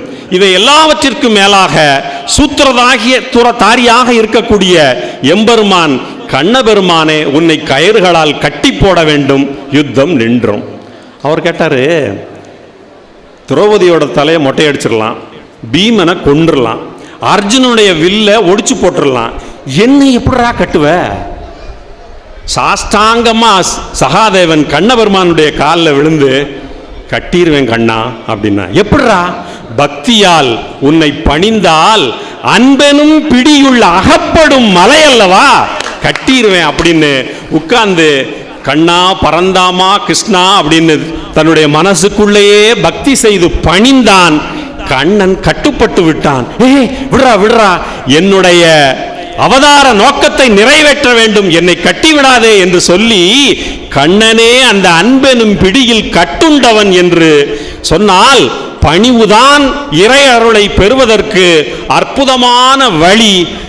அன்னை பகவதி அம்மையை சரண்டுகுவோம், எல்லா விதமான அருள் நலன்களையும் பெறுவோம் என்று சொல்லி இந்த அற்புதமான வாய்ப்புக்கு நன்றி பாராட்டி அமைகிறேன். நன்றி, வணக்கம். ரொம்ப அருமையா அழகா சொன்னார். ஆதிசங்கர பெருமான் பாடியதுதான் கனகதாரா ஸ்தோத்திரம். இன்றைக்கும் அதை உளமுருக பாடினால் நம்முடைய வீட்டில் மகாலட்சுமி நிரந்தரமாக குடியிருப்பாள். இப்போ நான் ஒன்று சொல்லுகிறேன், இது வெறும் பேச்சுக்காக சொல்வதல்ல, உணர்ந்து சொல்வது. தயவு செய்து நீங்கள் இதை பின்பற்றி பாருங்கள், அதன் பிறகு எனக்கு சொல்லுங்கள். அபிராமி அந்தாதியில் 41வது அற்புத பதிகம், புண்ணியம் செய்தனை மனமே பூங்குவளை கண்ணியும் செய்ய கணவரும் கூடி நம் காரணத்தால் நன்னி இங்கே வந்து தம் அடியார் நடுவிருக்க பண்ணி நம் சென்னியின் மேல் பத்மபாதம் பதித்திடவே. இதுதான் அந்த பதிகம். தயவு செய்து காலையிலும் மாலையிலும் 11 முறை இந்த பாடலை சொல்லுங்கள். இந்த பாடலில் இருக்கிற ஒவ்வொரு சொல்லும் மந்திர வலிமை பெற்றவை. இது சாதாரண பாடல் அல்ல. இந்த பாடலில் இருக்கிற ஒவ்வொன்றும் மந்திர வலிமை பெற்றவை. நீங்க அதை சொல்லி பாருங்க. 48 நாட்கள் கழித்த பிறகு உங்கள் இல்லத்தில் நல்லது மட்டுமே நடக்கும். இது ஒன்றும் கஷ்டம் இல்லை இல்லையா? எனக்கு தெரிந்ததை நான் மனமாற உங்களிடத்தில் சொல்லுகிறேன். அபிராமி அந்தாதியில் 41வது பாடல். நீங்கள் கூகுளில் போய் எடுத்தால் கூட வந்துடும். உங்கள் பிள்ளைகள்கிட்ட சொன்னால் எடுத்து தருவாங்க. தயவு செய்து இன்றிலிருந்து நம்பிக்கையோடு சொல்லி பாருங்கள். இந்த பாடலை சொல்லுகிற போது அபிராமி தான் இங்கு பகவதியாக இருக்கிறாள். இவள் வேறு, அபிராமி வேறு அல்ல. அதனால் இந்த பாடலை சொல்லும்போது அம்மனை மனசுக்குள்ளே கொண்டு வாங்க, நல்லதே நடக்கும். ரொம்ப அருமையாக பேசுனீங்க அம்மா.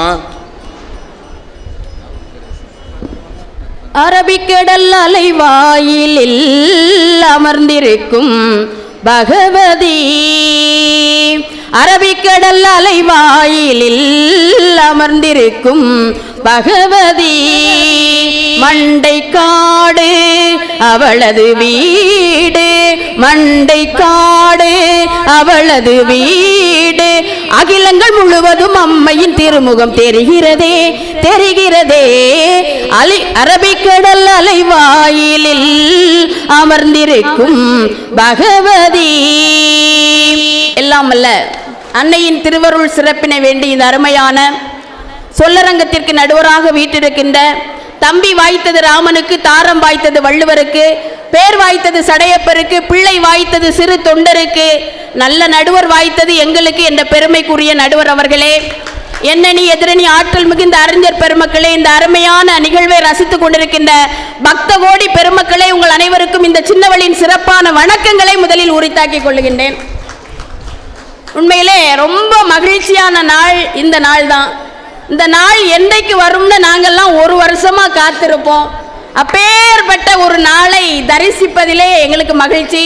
இன்னைக்கு ஒரு அருமையான தலைப்பு, இறை அருளை பெற பெரிதும் தேவை பணிவா துணிவா. இவ்வளவுதானே, அதுக்கு ஏன் இவ்வளோ கஷ்டப்பட்டீங்க வந்த உடனே? என் சகோதரி அருமையா சொன்னாங்க, ராஜகோபுரத்தை வணங்குவது. அதான் சொன்னாங்க, கோபுர தரிசனம் கோடி புண்ணியம். கோபுர தரிசனத்தை நம்ம பணிந்தா வணங்க முடியும், நிமிர்ந்து வணங்கணுமா. நிமிர்ந்து வணங்கினால் அந்த கோபுரம் எவ்வளவு உயர்வாக இருக்கிறதோ அதுபோல உன் வாழ்க்கை உயரும் என்பதற்காக தான் ராஜ கோபுரத்தை கோயில்ல வச்சாங்க. ஏங்க, பக்தியை பெறுவதற்கு பணிவு மட்டும் கிடையாது, பணிவு இருக்கட்டும், ஆனா மண்டைக்காடுக்கு வருவதற்கே ஒரு துணிவு வேணும்ல. பணிவுங்கிற தலைப்புல பேசுறதுக்கே ஒரு துணிவு வேணும்ல. பெண்களுக்கு வாழ்க்கை என்பது எவ்வளவு திருப்பம் நிறைந்தது தெரியுமா?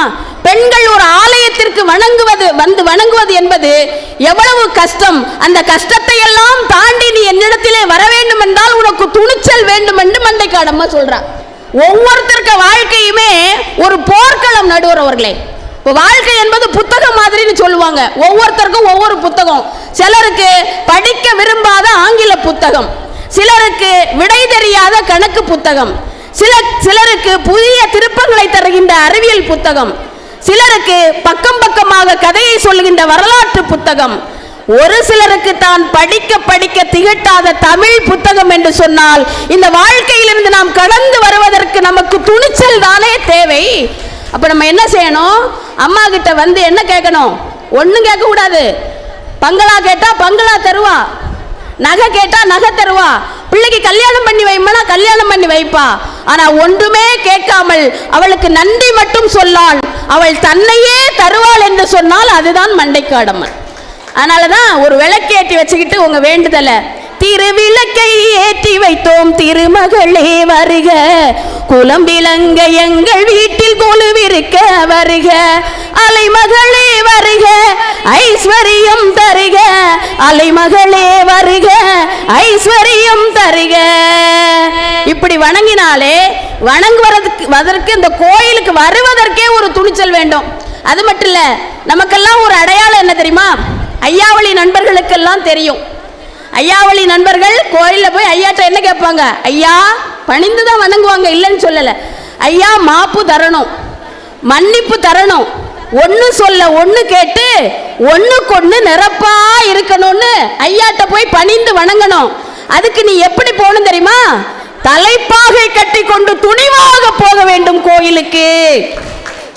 அந்த தலைப்பாக தான் சுவாமி விவேகானந்தர் என்ன வச்சிருக்காரு. அந்த தலைப்பாக தான் துணிவினுடைய அடையாள சின்னம் என்று சொன்னால் அப்படி தலைப்பாக போட்டுட்டு போ. இன்னொன்னு ஐயா சொல்றாரு, ஐயா வைகுண்டசாமி இளைஞர்களுக்கெல்லாம் சொல்றாரு, மக்கா நீ ரோட்ல போகும்போது ஹெல்மெட் என்கின்ற தலைப்பாகையை போட்டுக்கொண்டு போ அப்படின்னு சொல்றார். ஹெல்மெட் போட்டு போப்பா சொல்றார். வட்ட வட்ட சாலையிலே வழுகாமல் நீ இருக்க சட்டைங்களும் தந்தேனப்பா பதறாதே என் மகனே. இன்னும் சொல்றாரு பாருங்க, நீ தாழ்ந்த மக்கள் இல்லப்பா, கூலிக்காரன் மக்கள் இல்லை, கொடிவரிசை பெற்ற மக்கள். அகிலத்திரட்டு அம்மானை என்ன சொல்லுது? நீ துணிச்சலா போராடணும், வாழ்க்கையில துணிச்சலா போராடினா உனக்கு கண்டிப்பா வெற்றி கிடைக்கும் என்பதனை அகிலத்திரட்டு அம்மானை நமக்கு சொல்லுதுன்னா, அதனாலதான் எல்லா பத்திரிகையிலும் போட்டிருப்பாங்க துணிவே துணை, பணிவே துணைன்னு ஒரு பத்திரிகையிலும் போட மாட்டாங்க. ஏன்னா வெற்றி பெறுவதற்கு பணிவு தேவை, ஒருவன் தோல்வியுற்று விட்டால் அவனுக்கு துணிவு தேவை என்பதனை சொல்லும். ஏன்னா வெற்றியும் தோல்வியும் நம்ம வாழ்க்கையில மாறி மாறி வந்துகிட்டே இருக்குங்க. இப்போ ஒரு போட்டியில பங்கேற்க போறோம், குறிப்பா நான் முன்னாலாம் பேச்சு போட்டிக்கு போவேன், எனக்கு ஒன்றும் தெரியாது, துணிச்சலா போவேன். பாட்டு போட்டிக்கு போவேன், எனக்கு பாடவே தெரியாது, பாட்டு போட்டியில கலந்துக்கிட்டு பாடுவேன். என் பேரை கூப்பிட்ட உடனே நான் போவேன். போன உடனே அப்பெல்லாம் தேசபக்தி பாட்டெல்லாம் பாடணும். கங்கை நதிப்புறத்து கோதுமை பண்டம், காவிரி வெற்றிலைக்கு மாறிக்கொள்வோம். எங்க ஆசிரியர் பக்கத்துல இருந்துட்டு திருப்பி பாடு அப்படிம்பாரு. நான் நல்லா தானே பாடினேன் அப்படின்னு நினைப்பேன். திருப்பி பாடு, உடனே திருப்பி பாடுவேன். கங்கை நதிப்புறத்து கோதுமை பண்டம், காவிரி வெற்றிலைக்கு மாறிக்கொள்வோம். திருப்பி பாடும் பாரு. உங்களுக்கே கடுப்பா இருக்கா, அப்ப எனக்கு எவ்வளவு கடுப்பா இருக்கும். சார் என்ன சாருமே, இப்ப நான் பாடுறேன் பாடுன்னு சார் பாடுவார். கங்கை நதிப்புறத்து கோதுமை பண்டம், காவிரி வெற்றிலைக்கு மாறிக்கொள்வோம். காவிரி என்ன உங்க வீட்டு புறத்தாலே ஓடுது, அது எவ்வளவு பெரிய நதி தெரியுமா? அதை சொல்லும் போது காவிரி வெற்றிலைக்கு மாறிக்கொள்வோம். இப்படி பல போட்டிகள்ல துணிச்சலா பங்கு பெறணும்னு சொன்னா அதுக்கு ஒரு துணிவு வேணுங்க. அது மட்டும் இல்ல, இறைவனின் அருளை பெறனாலும் துணிவு வேணும். எங்க ஐயா சொன்னார்ல, வாழால் மகவர் இந்த ஊட்ட வல்லே நன்னல். எங்க இறைவனுக்காக ஒரு பிள்ளை கறியை சமைத்து கொடுப்பது என்ன பணிவா? நீங்க நினைக்கிற மாதிரி சாதாரண விஷயமா அது? அவர் சொல்றாரு, என்ன கண்டிஷன் போடுறார் பாருங்க. ஒரு தாய்க்கு ஒரு மகனாய், உரிமை உள்ள பாலகனாய், அருமை உள்ள பாலகர்க்கு 5 வயதாக வேண்டும், வீட்டில் உள்ள நல்லிறைச்சி விரும்பி தந்தால் உண்பேன் என்றார். ஒரு தாய்க்கு ஒரு மகனாய், உரிமை உள்ள பாலகனாய், அருமை உள்ள பாலகருக்கு 5 வயதாக வேண்டும்.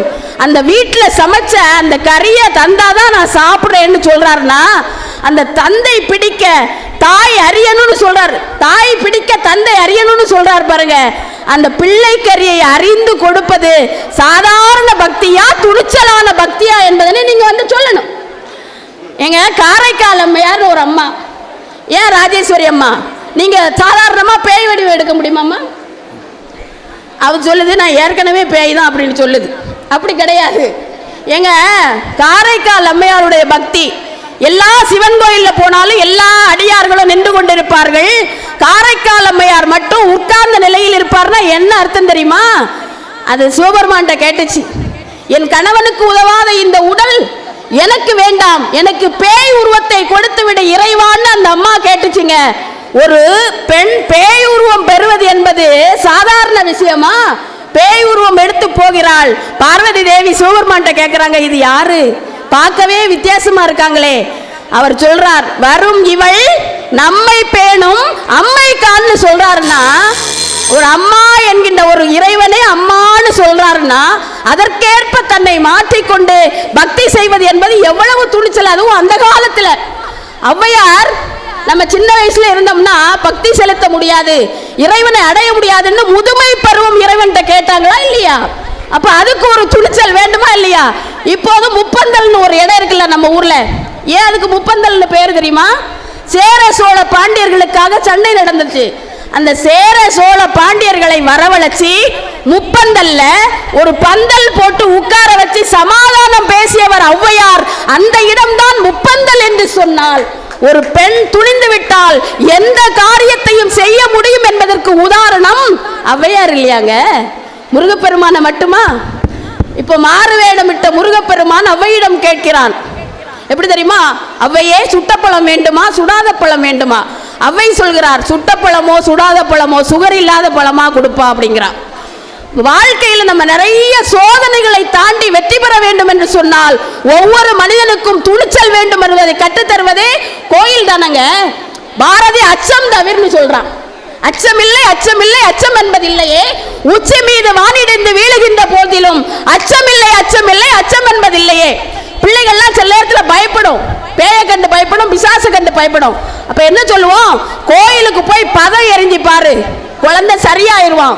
அப்போ அச்சத்தை போக்குவதுதான் பக்தி என்று சொன்னால், சுவாமி விவேகானந்தர் எவ்வளவு துணிச்சலாக குமரி கடலை நீந்தி தவம் செய்தார் என்று சொன்னால், ஒரு சாதாரண பாறை விவேகானந்தர் பாறையாக மாறியது சுவாமி விவேகானந்தரின் துணிச்சலால் என்று சொன்னால், இறைவனை அடைய பெரிதும் உதவுவது பணிவை விட துணிவே என்று கூறி அருமையான வாய்ப்புக்கு நன்றி கூறி அமைகிறேன். நன்றி, வணக்கம். அடே அப்பா, பணிவே என்ற அணியில் அருமை தம்பி ராஜகுமார்.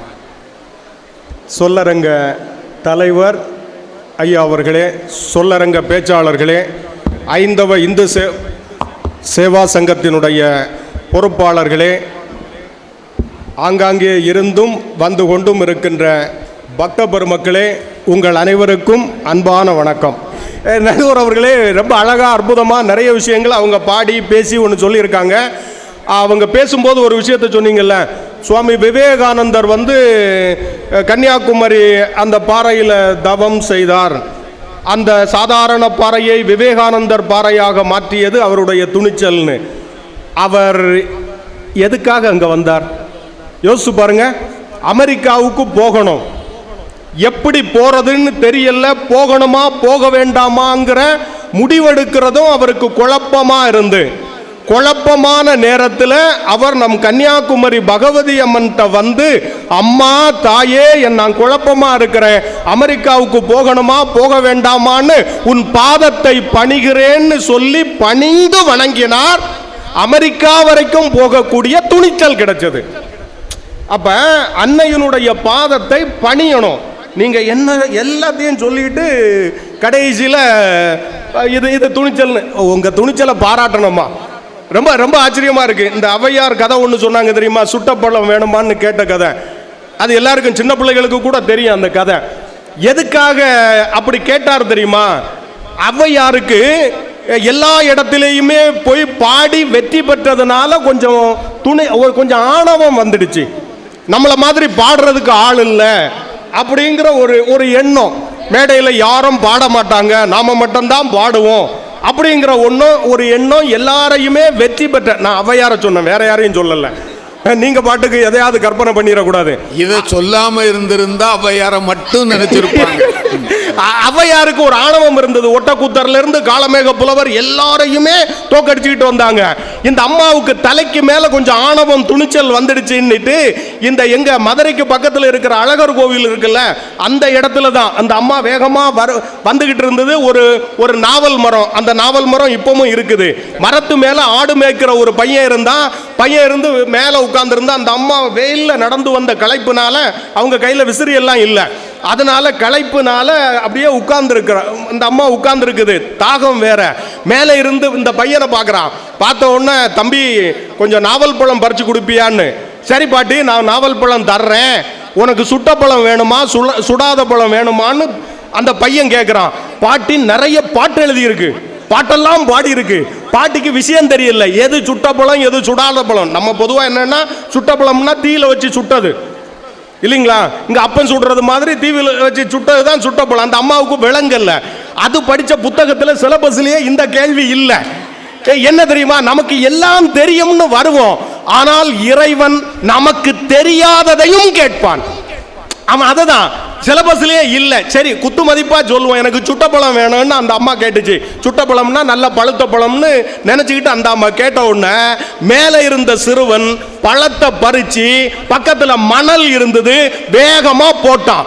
இந்த அம்மா ஓடி போய் பழத்தை எல்லாம் கையில புறக்கி ஒவ்வொன்னா ஊதி ஊதி சாப்பிடுது. மேல இருந்து பையன் கேட்டான், பாட்டி பழம் ரொம்ப சுடுதோ, அதுதான் ஊதி ஊதி சாப்பிடுதையோன்னு. அப்பதான் பாட்டிக்கு தலையில இருந்த அந்த தலக்கணம் கொஞ்சம் மாறிச்சு. ஆகா, இது வந்து சாதாரண சிறுவன் இல்லைன்னு மேல பார்க்கும்போது ஆடு மேய்க்கிற சிறுவன் நாம் வணங்குகிற முருகப்பெருமானாக காட்சி கொடுத்தான் என்பது வரலாறு. ஆணவத்தை, துணிவு என்பது ஆணவம், அதை அகற்றுவதற்கு ஆண்டவனே தேடி வருவான். ஒரு தலையில ஒரு அடி அடிப்பான், அதான் முக்கியம். அப்பதான் அந்த பாட்டி பாடிச்சு, கருங்காலி கட்டைக்கு நானா கோடாரி இருங்கதலி நான் தண்டிற்கு நானும். பெரிய மரத்தை ஈஸியா கோடாரி வெட்டிரும், வாழைத்தண்டை வெட்ட முடியாது. அது மாதிரி அரும்வானில் காரரும்மை மேய்க்கின்ற காளைக்கு பயந்தனனே ஈரிரவு தூங்காது என் கண். எனக்கு தூக்கமே வராதுன்னு அந்த அம்மா புலம்பிடுச்சு. ஆணவத்தை அகற்றுவதற்கு ஆண்டவன் வந்தது. சுட்ட பழமா, சுகர் இல்லாத பழமா? உங்களுக்கு சுகர் இருக்குன்னு எல்லாருக்கும் என்ன சுகரா இருக்கும்? இதுல வேற என்னது பேசிடுறது? அடுத்த ஒன்று தெரியுமா, சுகர் இருக்கிறவங்க நாவல் பழம் நிறைய சாப்பிடலாம். அதுதான் சொல்றேன். நல்லா சொன்னீங்க. என்ன இது இது ஒரு மருத்துவ குறிப்பு. இதையும் சேர்த்து நம்ம பட்டிமன்ற இது சொல்லரங்கத்தோட ஸ்பெஷலே அதான். இந்த அம்மா அடுத்தது வாழ்வில் வெற்றி பெறுவதற்கு கூடவே ஐயா பாடினதெல்லாம் பாடிடுறது. ஐயா அந்த பரம்பொருளை பணிந்ததால் ஆட்சியாளனையே எதிர்க்கின்ற துணிச்சல் கிடைத்தது. அதை நீங்க மறந்துடக்கூடாது. அந்த பணிவுங்கிறது சாதாரணமானதில்லை. வாழ்வில் வெற்றி பெறுறதுக்கு துணிச்சல் வேணுமுங்க. ஆனால் அந்த வெற்றியை தருவது யார்? வெற்றியை தருவது ஆண்டவன் சன்னிதானம். அதனால்தான் நம்ம அம்மாவை சொல்லும்போது அம்மே சரணம் தேவி சரணம். இந்த சரணம்னா என்னய்யா? இதை கேட்கிறேன் பட்டிமன்ற இதுக்கோட தீர்ப்புக்காக சொல்றேன். சரணம்னா அம்மா, அம்மானா யாரு? நம்ம அம்மா, மண்டைக்காட்டு அம்மா. உங்க பாதத்தை நாங்க பணிகிறோம்மா, எங்களுக்கு வேற யாருமே இல்லம்மா, கூட இருக்கிறவங்க எல்லாம் எங்களை காலி பண்ணணும்னு நினைக்கிறாங்கம்மா, தயவு செய்து உன் பாதத்தை பணிகிறோம், எனக்கு ஆற்றலை கொடு என்று அம்மாவிடம் கேட்பதுதான் அம்மே சரணம். அதுக்காகத்தான் இருமுடி கட்டிட்டு இருந்து கேரளாவிலிருந்து பக்தர்களும் வர்றாங்க. நீங்க துணிச்சல் ரொம்ப ஜாஸ்தி தான். அடுத்த வேற சோப்பு சட்டை. இதுல வேற ஒன்று தெரியுமா? வெற்றி பெற இந்த ராக்கெட் நம்ம ஏவரம் இல்லைங்க, ராக்கெட் 100 ராக்கெட்டுகளை தாண்டி நிறைய ராக்கெட் விட்டுக்கிட்டு இருக்கோம். அது விஞ்ஞான சாதனை. அதுக்கு நம் மாவட்டத்தினுடைய மரியாதைக்குரிய நாராயணன் அவர்கள் தலைவராக இருக்கிறார் என்பது நம் தெய்வங்களினுடைய அருள்தான் என்பது நமக்கு நம்பிக்கை. முன்னாடி ஐயா சிவன் இருந்தார். முதல்ல சிவபெருமான் ஆதிமூல பரம்பொருள் அவர்தான். அடுத்தது நாராயணன் வந்துட்டார். அதான் நம்ம அடுத்தது ஒரு சரவணன் வருவார், முருகன் வருவார், இல்லைங்களா? வந்துகிட்டே இருப்பாங்க. ஆனா ஒண்ணு தெரியுமா? எப்போதெல்லாம் ISRO ராக்கெட்டை ஏவுகிறார்களோ அதுக்கு முன்னாடி அந்த ராக்கெட் மாதிரியை செய்து திருப்பதி பெருமாள்கிட்ட அவங்க ராக்கெட் அந்த குழுவினரோட போய் சாஷ்டாங்கமா பெருமாள் காலடியில் வச்சு, உன்னை நம்பித்தான் ராக்கெட் விடுறோம், அதை பாதுகாப்பா நீ அனுப்பு, ஏன்னா பாரத போரையே நடத்தியவன் நீதான், எங்கள் அந்த ஏவுகணை யுத்தத்திலும் நீங்கள் வெற்றி தர வேண்டும்னு அவர் பாதத்தை பணிகிறாங்க. பணிவுங்கிறது சாதாரணமானது இல்லை. அடுத்தது தம்பி செல்வகதீஸ்வரன். அப்போ ரொம்ப பெரிய பெரிய கண்டுபிடிப்புகள் எல்லாம் அவர் கண்டுபிடிச்சிருக்கிறாரு. முதல் புரட்சியாளர் திருநாவுக்கரசர், முதல் புரட்சியாளராம். மன்னனை பார்த்தே நாமார்க்கும் குடியெல்லோம் நமனை அஞ்சோம் எல்லாம் கேள்வி கேட்டார் அப்படின்னு. ஒன்று தெரியுமா? திருநாவுக்கரசரை பற்றி நீங்க திருநாவுக்கரசரை பார்க்கணும்னா திருவருட்சொல்வர் சினிமாவையே பாருங்க. அவர் துணிஞ்சு நெஞ்ச நிமிர்த்திக்கிட்டா வந்தாரு. சித்தமெல்லாம் எனக்கு சிவமயமேன்னு பாடிக்கிட்டு அவர் காட்சி இருக்குல்ல, அந்த காட்சியை மனசுல வச்சுக்கோங்க. அது பெரிய புராணத்துல சேக்கிழார் அவர் தோற்றத்தை ரொம்ப அழகா சொல்லுவாருங்க. மார்பார பொலி கண்ணீர் மலை வாரும் திருவடிவு மதுரவாக்கில் சோர்வாகும் திருவாயில் தீன் தமிழின் மாலைகளும் உளவார பெரும்படையும் தானுமாகி பார்வார பணி செய்து பணிந்து ஏத்தி பரவி செய்வார். கையில எப்பவுமே ஒரு உளவார படை இருக்கும். நம்ம அந்த புல்லு கொத்துறது மாதிரி ஒரு சின்ன ஒரு ஆயுதம், புல்லு கொத்துறதுக்கு ஒரு சின்ன மம்பட்டி மாதிரி ஒன்று வச்சிருப்போம்ல, அந்த ஆயுதம் எப்பவும் வச்சிருப்பார். பகைவர்களை அழிப்பதற்கு இல்ல, ஆலயத்தில் இருக்கிற புற்களை அகற்றுவதற்கு. அதுல சிவபெருமான் என்னன்னா சோதிக்கிறதுல பெரிய மன்னன். இவர் புல்லு வெட்டுற இடத்துல கல்லுகளோட சேர்த்து தங்கம், வைரம், வைடூரியம், இப்ப தங்கம் விலை கூட்டிட்டு போ, நமக்கு கிடைச்சா நல்லா இருக்கும்னு யோசிக்கிறோம் இல்லைங்களா? இதெல்லாம் அதுக்கு கூடவே போட்டு வச்சாரு. நம்மால் இதெல்லாம் பார்த்துக்கிட்டு அந்த கல்லோட சேர்த்து கூடையில் அள்ளி கொண்டு குப்பையில தட்டிட்டார். அதுதான் அவருடைய பணிவின் வெற்றி. திருநாவுக்கரசர் சுவாமிகள் அது வேற. அடுத்தது என்ன சொன்னாரு? மழையில் எல்லாரும் துணிவோடு வந்திருக்கிறோம், பணிஞ்சு பாதுகாப்பாக இங்கே வந்திருக்கிறோம், அம்மா காப்பாத்துங்கிறதுக்காக வந்திருக்கேன். தம்பி ஒன்று தெரியுமா? இந்த கடற்கரை இருக்குல்ல, கடலில் குளிக்கிறவங்களுக்கு தெரியும். கடலில் பெருசாக அலை எழும்பும் போது நிமிந்து நிற்கப்படாது. நிமிந்து நின்னா 4 மடக்கா மடக்கி கீழே கொண்டு மண்ணுக்கடியில் தள்ளிக்கிறோம். ஆனால் பெரிய அலை எழும்பும் போது அந்த அலைகளுக்கு கீழே குனிஞ்சு வரணும். நீங்க கடலில் அலை எழும்புகிற போது நாம் குனிந்து கொண்டால் அலையிலிருந்து தப்பிக்கலாம். வாழ்க்கை என்பது பிறவி கடல். இந்த பிறவி கடலில் சிக்கல்களிலிருந்து தப்பிப்பதற்கு அந்த பரம்பொருளின் துணை நமக்கு வேண்டும். நீங்க நம்ம திருப்பதிக்கு போறோம் இல்லைங்க, திருப்பதி அந்த கருவறைக்கு வெளியில ஒரு பெரிய படி இருக்கும். அந்த படிக்கு முன்னாடியே தண்ணி பாஞ்சுக்கிட்டே இருக்கும். அந்த தண்ணியில் காலை அப்படியே கழுவிட்டு நம்ம அதை தாண்டி போவோம். அந்த படிக்கு ஒரு பேர் இருக்குங்க, குலசேகரன் படின்னு பேரு. அந்த படிக்கு பேர் குலசேகரன் படி. குலசேகர ஆழ்வார் பெயரில் அந்த படியை வச்சிருக்காங்க. என்ன தெரியுமா, அவர் குலசேகரன்ங்கிறதவன் ஒரு நாட்டினுடைய மன்னன். ஆனால் சேர நாட்டினுடைய மன்னன். திருவஞ்சை கிளந்த அந்த நாட்டினுடைய தலைநகரமா இருந்திருக்கு.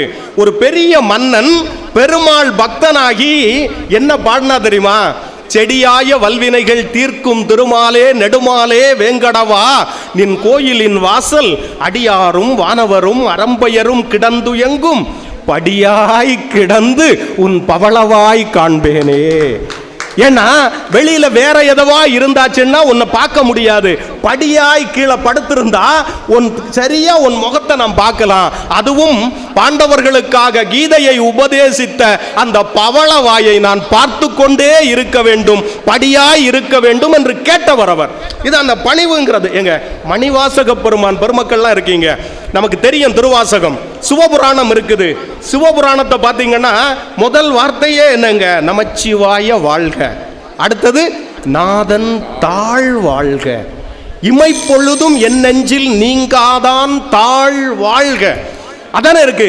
மணிவாசக பெருமான் அவர் என்ன பண்றார், ஆண்டவனை பார்த்து நெஞ்சும் உருக, ஊன் உருக, உயிர் உருக, உணர்வெல்லாம் உருக பாடுறார்.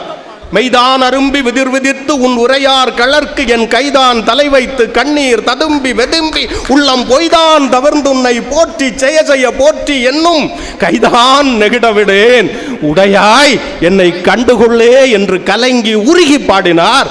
இந்த உருகலை கேட்டு சிவபெருமான் தேடி வந்தார். மாணிக்க வாசகா, நீ பாட்டெல்லாம் பாடிக்கிட்டு இருக்கல்ல, இதெல்லாம் சொல்லு, நான் ஏட்டுல எழுதுறேன்னார். ஏட்டுல எழுதுறேன் இவர் சொல்ல சொல்ல எழுதினார். எழுதிக்கிட்டு என்ன பண்ணார் தெரியுமா, மாணிக்க வாசகன் சொல்ல சொல்ல அழகிய சிற்றம்பலமுடையான் எழுதி கைச்சாத்திட்டது என்று சொல்லி திருவாசகத்தை கைப்பட எழுதியவன் சிவபெருமான். பொதுவா ஒன்று சொல்லுவோம், மனிதன் மனிதனுக்கு சொன்னது திருக்குறள், தெய்வம் மனிதனுக்கு சொன்னது பகவத்கீதை. மனிதன் மாணிக்க வாசகம், தெய்வம் சிவபெருமானுக்கு சொன்னது திருவாசகம். அதனால் தான் திருவாசகத்துக்கு உருகார், ஒரு வாசகத்துக்கும் உருகார் என்று நாம சொல்லிட்டு இருக்கோம். ஒரே ஒரு செய்தியோட நிறைவு பண்றேன் ஐயா. இப்ப நாம பக்தியோட இருக்கிறது பெரிய விஷயம் இல்லை. இந்திய வரலாற்றில் வெளிநாட்டிலிருந்து வந்த பலரும் நம் தெய்வங்கள் மேல பக்தியை செலுத்தி அதனுடைய பலனை அனுபவிச்சிருக்காங்க. ஒரே ஒரு செய்தியோட நிறைவு பண்றேன் ஐயா. இமாச்சல் பிரதேசத்தில் அந்த பைஜ்நாத் மகாதேவர் கோயில்னு ஒரு கோயில் இருக்கு. நீங்க கூகுளில் போட்டால் கூட அந்த கோயில் வரும். அந்த கோவிலில் ஒரு கல்வெட்டு இருக்கு. அந்த கல்வெட்டு செய்தியை தான் நான் சொல்றேன். 1879 ஆங்கிலேயர்கள் நம்மளை ஆட்சி செய்த காலகட்டம். அந்த பகுதியை மால்வார் தேசம்ங்கிற பகுதி, அந்த பகுதியை ஆட்சி செய்தவர் லெப்டினன்ட் கர்னல் மார்டின் என்கிற ஆங்கிலேய அதிகாரி. அவன் படைத்தலைவனாகவும் இருப்பான், அந்த பகுதியினுடைய கலெக்டராகவும் இருப்பான். அந்த நேரம் பக்கத்தில் இருந்த ஆப்கானிஸ்தானத்தில் பல குழுக்கள் இருந்து, பதான்கள் அப்படிங்கிற ஒரு குழு எப்பவும் சண்டை போட்டுக்கிட்டே இருப்பான். அப்போ அவங்களோட சண்டை போடுறதுக்கு படையோட போறார் இந்த லெப்டினன்ட் கர்னல் மார்டின். படை தொடர்ந்து போர் நடக்குது. இப்போ நம்ம இதில் காசா மாதிரி இடங்களில் போர் நடக்கிற மாதிரி தொடர்ந்து நடக்குது. என்னாச்சு, படை தளத்திலிருந்து மனைவிக்கு, அவங்க பேர் லேடி மார்டின், மனைவிக்கு கடிதம் எழுதிக்கிட்டே இருப்பார். இன்னைக்கு எப்படி நடந்தது, ஒவ்வொரு நாளும் கடிதம் எழுதி, அப்போ இப்போ இருக்கிற வாட்ஸ்அப் எல்லாம் கிடையாது, கடிதம் எழுதி அந்த ஒரு படை வீரன் மூலமாக கொடுத்து அனுப்புறது. தொடர்ந்து கடிதம் வந்துகிட்டு இருந்து திடீர்னு கடிதம் வர்றது நின்றுடுச்சு.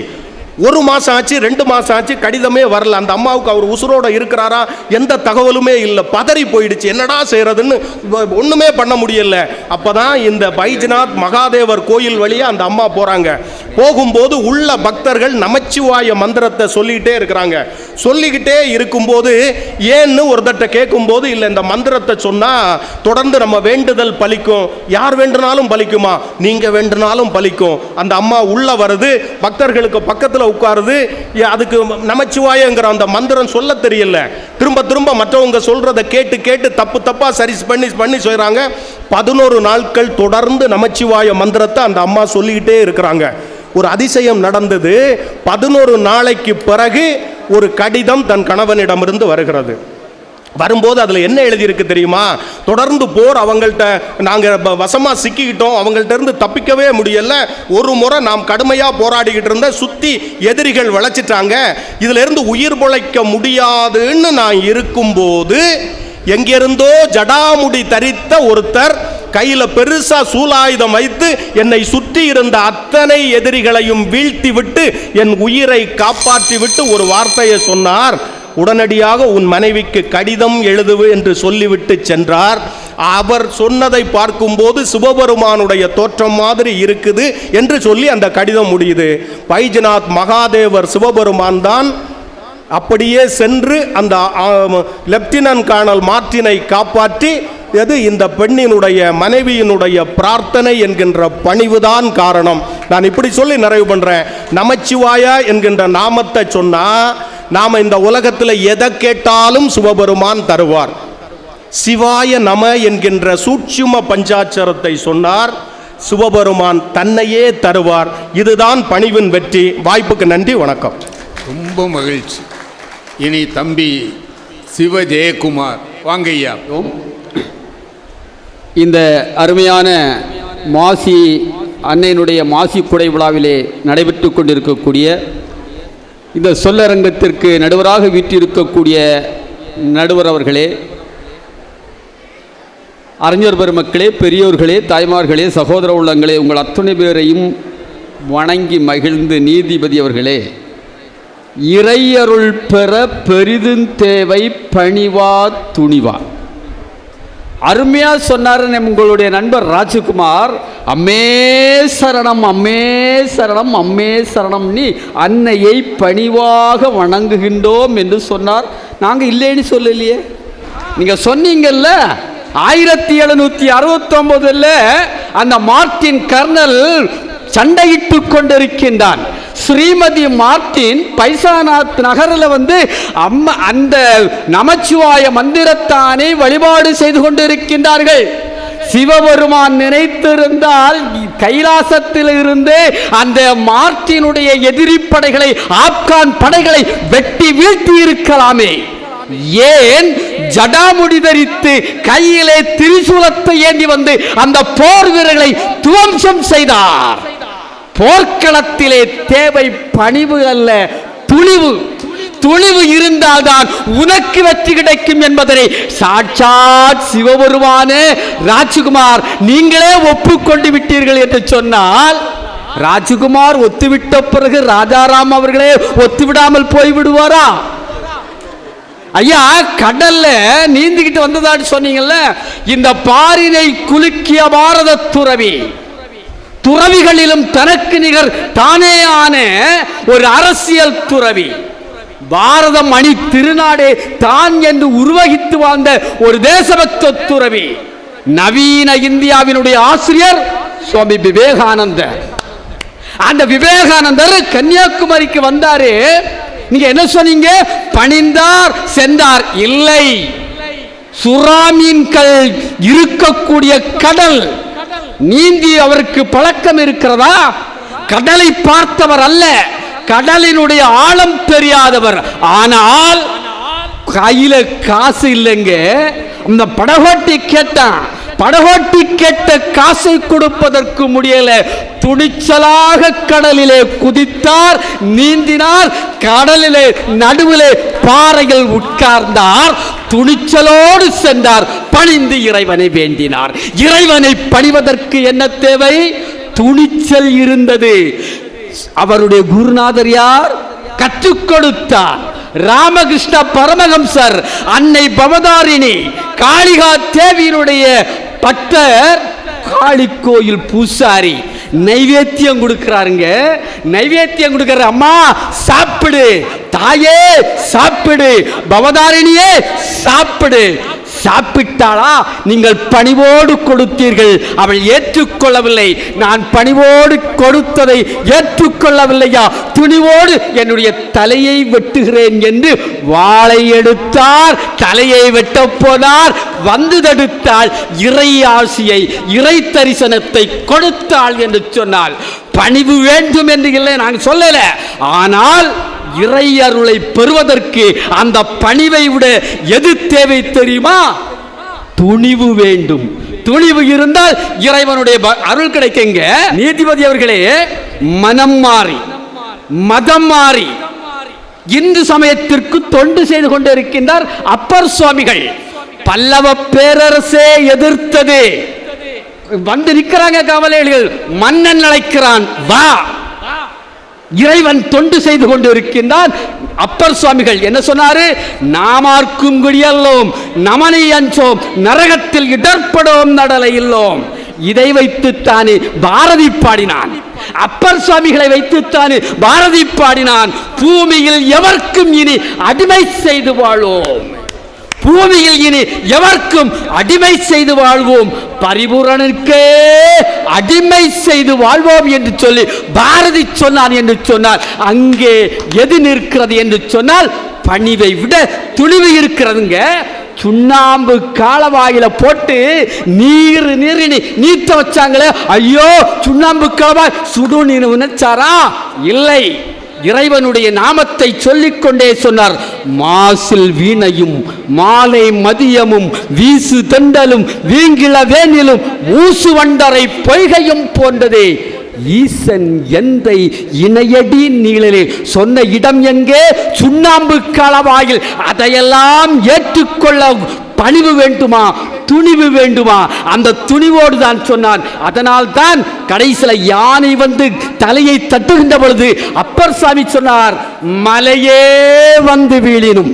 அப்பர் சுவாமிகள் சொன்னது, மலையே வந்து வீழினும் மனிதர்கள் கலங்காதீர் என்று சொன்ன ஞான துணிவை நமக்கு கற்றுக் கொடுத்தவர் இந்த அப்பர் சுவாமிகள். இல்லை என்று சொல்ல முடியுமா? நீதிபதி அவர்களே, இரண்டு கருத்துக்கள். முகலாய படைகள் ஸ்ரீரங்கம் ஆலயத்திற்குள் நுழைந்து விட்டார்கள். அந்த எம்பெருமான் நாராயணமூர்த்தியை இவர்கள் என்ன செய்தார்கள் தெரியுமா? சென்ற இடமெல்லாம் கோயிலை துவம்சம் செய்து கொண்டு வருகின்றார்கள். அந்த நாராயணமூர்த்தியை இந்த வைணவ பெரியவர்கள் காட்டிலே கொண்டு சென்று காப்பாற்றி 12,000 பேர் வெட்டப்பட்டார்கள். எதற்கு?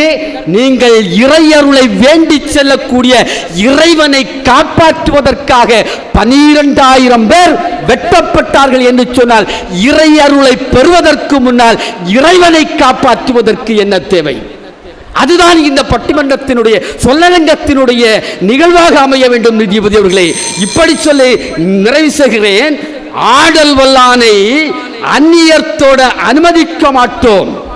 தில்லையிலே நடனமாடிக்கொண்டிருக்கக்கூடிய அந்த சிதம்பரநாதனை 48 ஆண்டுகள் தலையிலே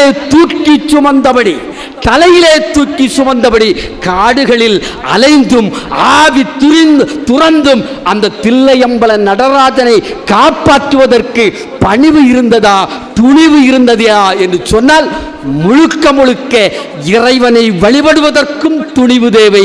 அந்த இறைவன் அமர்ந்து அரசாட்சி செய்து கொண்டிருக்கக்கூடிய கோயிலை பாதுகாப்பதற்கும் துணிவு வேண்டும். அதனால் தான் கண்ணன் சொன்னான், மன்னனும் நானே, மக்களும் நானே, மரம் செடி கொடியும் நானே, சொன்னவன் கண்ணன், சொல்பவன் கண்ணன், துணிந்து நில், தர்மம் வாழ.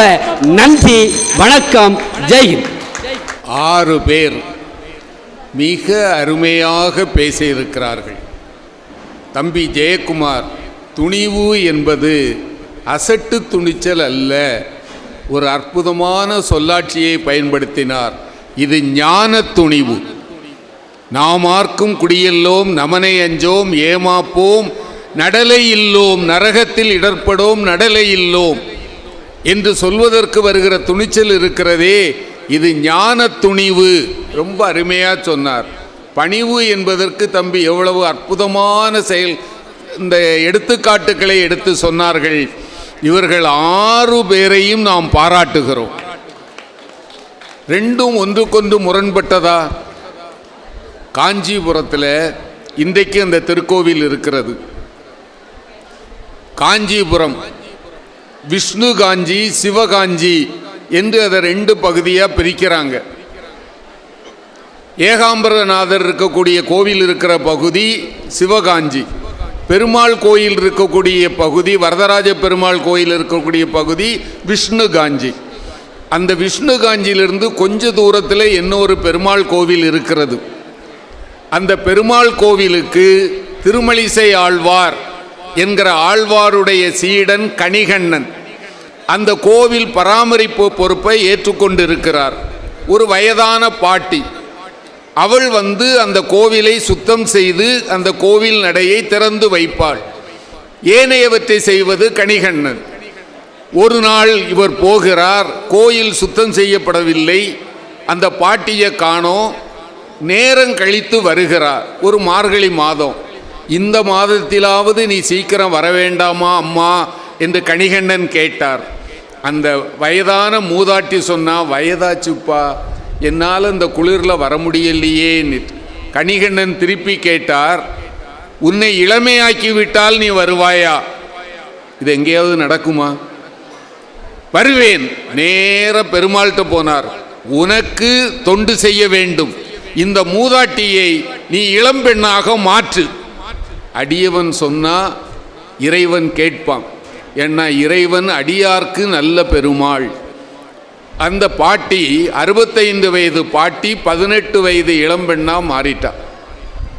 கோயிலுக்கு ஒழுங்கா எல்லாம் செய்கிறார். ஒரு வாரம் கழித்து பல்லவ மன்னன் வருகிறான். இந்த இளம்பெண் இங்கு பணியாற்றி கொண்டிருக்கிறாள். அவன் கேட்டான், இங்க ஒரு பாட்டி இருந்தாலே அவ எங்க? அந்த பாட்டி தான் இவ. மன்னனால நம்ப முடியல. ஔவையார் மாதிரி இவங்க சொன்னாங்கல்ல, இளமையிலேயே முதுமையானவங்க உண்டு. ஆனால் முதுமையிலிருந்து இளமைக்கு வந்தது எப்படி? கணிகண்ணன் என்ற அந்த ஆழ்வாருடைய சீடனுடைய கருணையால் நடந்தது. அவர்கிட்ட போனா மன்னன், அப்பா பெருமாள்கிட்ட கேட்டு எனக்கு இப்போ வயசு 55, ஒரு 35 வயசா மாத்திருன்னா. முடியாது. ஒரு சாதாரண பெண்ணை மாற்றிய நீ மன்னனை மாற்ற மாட்டாயா? அந்த பெண்ணை ஏன் மாற்றினேன் என்றால் அவள் இளமையானால் தெய்வத்தொண்டு செய்வாள். நீ எதற்கு இளமை கேட்கிறாய்? இந்த உலகத்து இன்பங்களை இன்னும் நுகர வேண்டும் என்பதற்காக அந்த ஆசையினால் கேட்கிறாய் அல்லவா? முடியாது. பாடமாட்டாய்? முடியாது.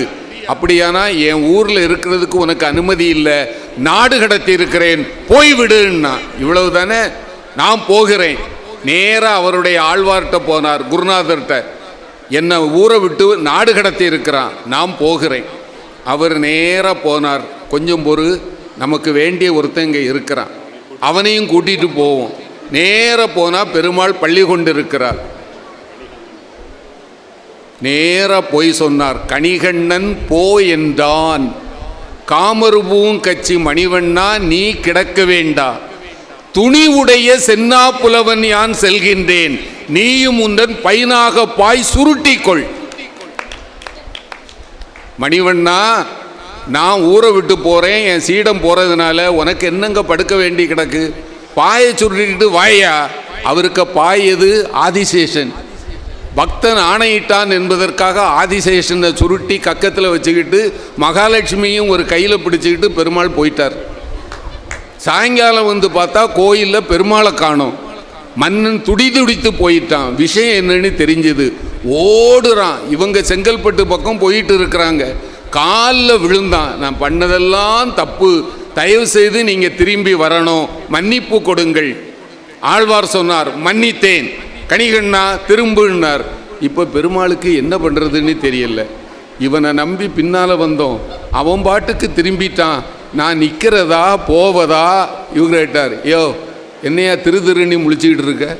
நான் தான் வந்துட்டேன்ல, திரும்பியா? பெருமாள் உடனே பவ்யமாக திரும்பிட்டாராம். கோயிலில் பார்க்குறார், படுக்கலாமா அல்லது நிற்கணுமா?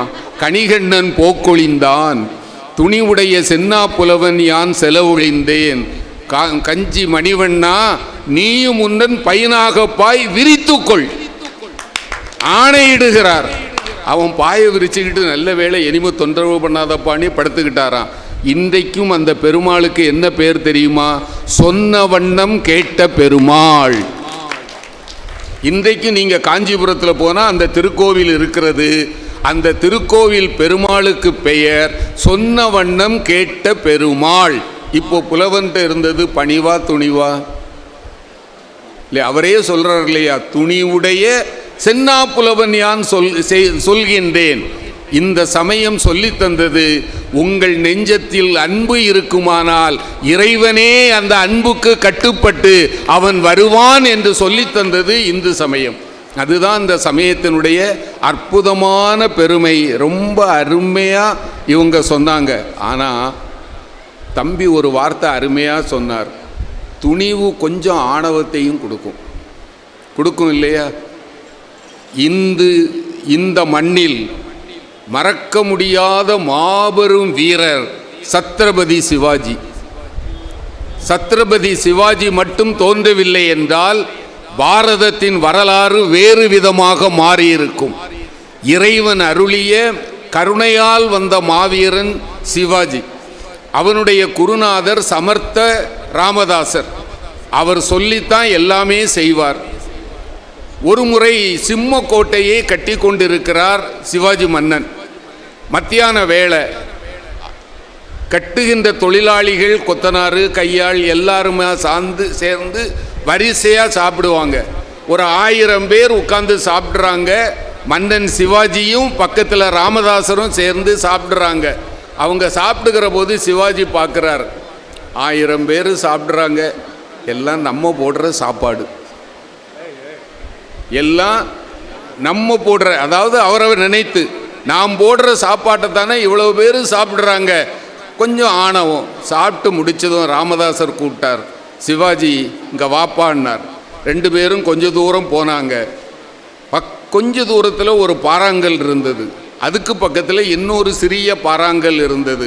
சிவாஜி, இந்த சிறிய பாறாங்கல்ல தூக்கி உன்னால் எவ்வளவு பலமாக போட முடியுமோ அவ்வளவு பலமாக அந்த பெரிய பாறாங்கல் மீது போடுன்னார்.